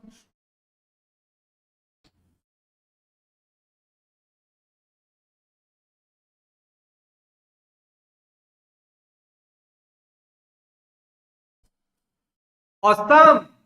Now moving to the last thread and इसके बाद आएगा ब्रेक. सर ये क्या है थ्रेड? क्लाइंट ने आपके सिर पे रख दी गोली और बोला ऑडिट कर. क्या आप क्लाइंट की गलती निकालने की कोशिश करोगे? नहीं सर, हम बिल्कुल कुछ नहीं करेंगे. इसी को बोलते हैं क्या? Intimidation threat. सामने वाले ने आपको अनकंफर्टेबल पोजीशन में लाके रख दिया, ऐसी पोजीशन में लाके रख दिया कि इधर कुआं इधर खाई, तो आपने क्लाइंट की बात मनवाई. तो आपने इतनी सी बात ध्यान में रखनी है, जहां क्लाइंट आपको इस तरह की अनकंफर्टेबल पोजीशन में रख देता है उसको इंटिमिडेशन थ्रेट रख दे बोलते हैं. ये कब होता है सर? जब ऑडिटर को डराया धमकाया जाता है. जब भी ऑडिटर को डराया या धमकाया जाएगा. नाम ही डेटर्ड है. तुमको क्या लगता है अंग्रेजों ने अपनी अंग्रेजी कहां से बनाई? सर हमारी हिंदी से. डेटर्ड और डराना सेम सेम तो साउंड करते हैं. तो जब जब ऑडिटर को डराया जाएगा from acting objectively with adequate degree of professional scepticism. सारे बच्चे प्रोफेशनल स्केप्टिसिज्म को अलग हाइलाइटर से हाईलाइट करेंगे. अलग हाइलाइटर से हाईलाइट करेंगे सर. क्यों? क्योंकि ब्रेक के बाद हम प्रोफेशनल स्केप्टिसिज्म सीखेंगे. ठीक है, तो इसको अलग हाइलाइटर से हाईलाइट करना और समझना. जब जब ऑडिटर को ऑब्जेक्टिवली एक्ट करने से रोका जाएगा, डराया जाएगा, तो आप इसको बोलते हो इंटिमिडेशन थ्रेट. सर ये कैसे हो सकता है? सबसे पहले तो आपको डराया जा रहा है कि हम आपको निकाल देंगे over disagreement with the application of accounting principle. वो कह रहे हैं कि अगर आपने क्लाइंट की अकाउंटिंग ट्रीटमेंट से एग्री नहीं किया, जिस तरह से क्लाइंट ने अकाउंटिंग कर रखी है, अगर आपने उससे एग्री नहीं किया तो आपको निकाल देंगे. तो आप बताओ क्या क्लाइंट की गलती निकालोगे? नहीं, आपको डर रहेगा निकाल देगा यार मेरे को. और बताओ. Pressure to disproportionately reduce the work in response to the reduced audit fees. वो कह रहे हैं हम आपकी ऑडिट फीस 5,000 रुपए से ज्यादा देंगे ही नहीं. तो आप कह रहे हो 5,000 रुपए में हम तुम्हारा क्या ऑडिट करेंगे? 5,000 रुपए तो हमारा कुछ होएगा ही नहीं. तो अगर वो आपकी ऑडिट फीस बहुत कम रख रहा है, इस वजह से अब आपको लग रहा है मैं काम ज्यादा ठीक से कर नहीं पाऊंगा, तो आप एक्सेप्ट ही मत करो. And last point is threatened with litigation. आपको डराया जा रहा है कि आपके खिलाफ केस वेस फाइल कर देंगे, झूठे झूठे केस. ठीक है, ये कोई सच्चे केस नहीं होते, झूठे झूठे केस आपके खिलाफ फाइल कर देंगे. तो बेसिकली क्लाइंट अच्छा आदमी है बुरा आदमी है? सर बड़ा ही खराब आदमी है. तो ऐसे लोगों से दूर रहे, सावधान रहे, सतर्क रहे. यही बात यहां पे कहने की कोशिश कर रहे. तो आप ना इसको ऐसे समझना, आप पे क्या क्रिएट किया जा रहा है? थ्रेट. जैसे ही आपने थ्रेट क्रिएट किया आप प्रेशर में आ गए. तो आपने बस इतनी सी बात समझनी है. दो तरह के थ्रेट के. सबसे पहला थ्रेट है आपको निकाल देंगे. अगर आप नहीं निकलोगे तो आपके खिलाफ केस कर देंगे. बोलो मेरे साथ, हम ऑडिटर को निकाल देंगे, अगर नहीं निकलेगा तो उसके खिलाफ केस कर देंगे. तो पहला और दूसरा पॉइंट तो ये हो गया. जैसे ही आप पे थ्रेट क्रिएट किया आप प्रेशर में आ गए. सर प्रेशर किस चीज का आ गया? प्रेशर बस याद रखना पॉइंट. प्रेशर वाला पॉइंट बस इतना कह रहा है कि अगर आपको क्लाइंट कह रहा है कि आप 5,000 में काम करो, तो आपको फिर अपना काम डिसप्रोपोर्शनेटली यानी काफी कम करना पड़ेगा. तो आप अपना काम अगर ठीक से करोगे नहीं तो रिपोर्ट ठीक से दोगे कैसे? तो थ्रेट और प्रेशर का गेम है intimidation threat. And last point is such threats are done to intimidate the auditors to deter them. जल्दी से बताओ डेटर का क्या मतलब है? ये जो टेक्निकल वर्ड्स है ना, इससे जनरली बच्चे घबरा जाते हैं. तुम हिंदी मतलब समझो तो तुमको इनसे प्यार हो जाएगा. जल्दी से बताओ डेटर का क्या मतलब बताया था मैंने तो तुमको बता दिया. तुमको समझ आया नहीं आया? जल्दी से बताओ चैट बॉक्स पे. Debtor them from acting objectively. Debtor का क्या मतलब है? जल्दी से बताओ. जो बैटिंग करता है वो बैटर, जो डेथ में बॉलिंग करे वो डेटर. क्या ये मतलब है या फिर डेटर का कोई और मतलब है? जल्दी से बताओ. डरना, डराना, खौफ पैदा करना. ठीक है, उसको कहते हैं डेटर. तो हम डेटर नहीं होंगे, हम ऑब्जेक्टिवली एक्ट करेंगे, ऐसा ऑडिटर बोलेगा अपनी टीम को. एंड यही पॉइंट है इंटिमिडेशन थ्रेट. अब सर ये सारे थ्रेट्स याद कैसे रखेंगे? सवाल तो ये उठता है ना. समझ तो सब आया, ज्ञान की वर्षा हुई, बट इस ज्ञान की वर्षा से हम एग्जाम तक भीगे कैसे रहे? तो इसके लिए मैं आपको बताता हूं. तो एक ना ड्रिंक आती है. क्या ड्रिंक आती है सर? उसका नाम होता है साफी. क्या आपने साफी नाम की ड्रिंक के बारे में सुन रखा है? जल्दी से बताओ. क्या आपने साफी नाम की ड्रिंक के बारे में सुन रखा है? ऐसे इसकी ना एड भी आती थी. बॉडी के रोग को दूर भगाए, सारे रोगों को दूर भगाए, दिन में पिए 2 चम्मच साफी साफी साफी. क्या आपने इस तरह का कुछ नाम सुन रखा है? नहीं भी सुन रखा तो समझ लो एक ड्रिंक होती है साफी. तो ये जो ड्रिंक होती है ये आपके जितने भी बॉडी के थ्रेड्स हैं उनको दूर भगाती है। क्या नाम है सर ड्रिंक का? ड्रिंक का नाम है साफी। साफी पियो और थ्रेड्स को दूर भगाओ। बच्चों कह रहे हैं हमने सुन रखा है, वेरी वेरी गुड। तो सर ये साफी का क्या मतलब है? साफी का मतलब है सारे के सारे थ्रेड्स को दूर भगाओ। बच्चा कह रहा है कड़वी होती है, ब्लड क्लीनिंग के लिए होती है, कड़वी कड़वी होती है। Very very good. मुझे तो लग रहा था तुमको पता नहीं होगा, तो सारे के सारे देसी बच्चे आए हैं ऑडिट की क्लास में, क्या बात है, बहुत बढ़िया, बहुत कड़वी होती है, वेरी वेरी गुड। तो यही साफी को आपने याद रखना है। सर साफी का क्या मतलब है? फटाफट यहां पे लिखते हैं, फटाफट आपके नोट्स में लिखते हैं, हेडिंग डालो types of threads.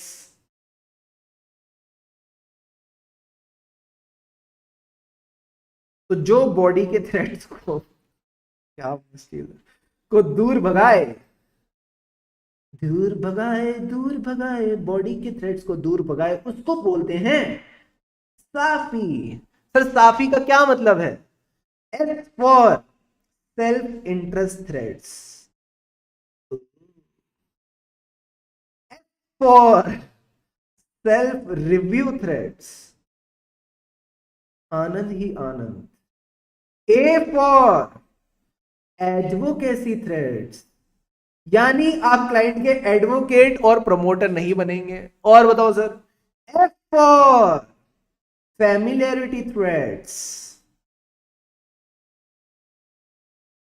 And I for intimidation, intimidation threads. Got it, got it, got it. तो अब रिवाइज करने के लिए किताब खोलने की जरूरत है नहीं, पढ़ो, याद करो, रिकॉल करो और आगे बढ़ते जाओ। And now is the time for the break. जी हाँ, हम अपना पहला ब्रेक लेने वाले हैं। एंड ब्रेक के बाद क्या करेंगे? ब्रेक के बाद क्या करेंगे सर? ब्रेक के बाद में कुछ नहीं करेंगे। जो आपने थ्रेड्स पढ़े हैं हम इनके लिए सेफगार्ड्स लेके आएंगे। देखो प्रॉब्लम्स तो है सबके साथ, बस सॉल्यूशन की है बात। तो इन थ्रेड्स के साथ डील करने के लिए आप क्या सेफगार्ड्स लगाने वाले हैं, उन सेफगार्ड्स की बात करेंगे, but just after a short break. अब हम ब्रेक लेंगे, एकदम आनंदमयी ब्रेक लेंगे। 15 मिनट्स का ब्रेक है, ठीक है, 15 मिनट्स का ब्रेक है। 15 मिनट के ब्रेक के बाद आपसे मिलेंगे एंड देन हम कंटिन्यू करेंगे आगे की क्लास के साथ। Just relax yourself, refresh yourself and let's catch up after the break.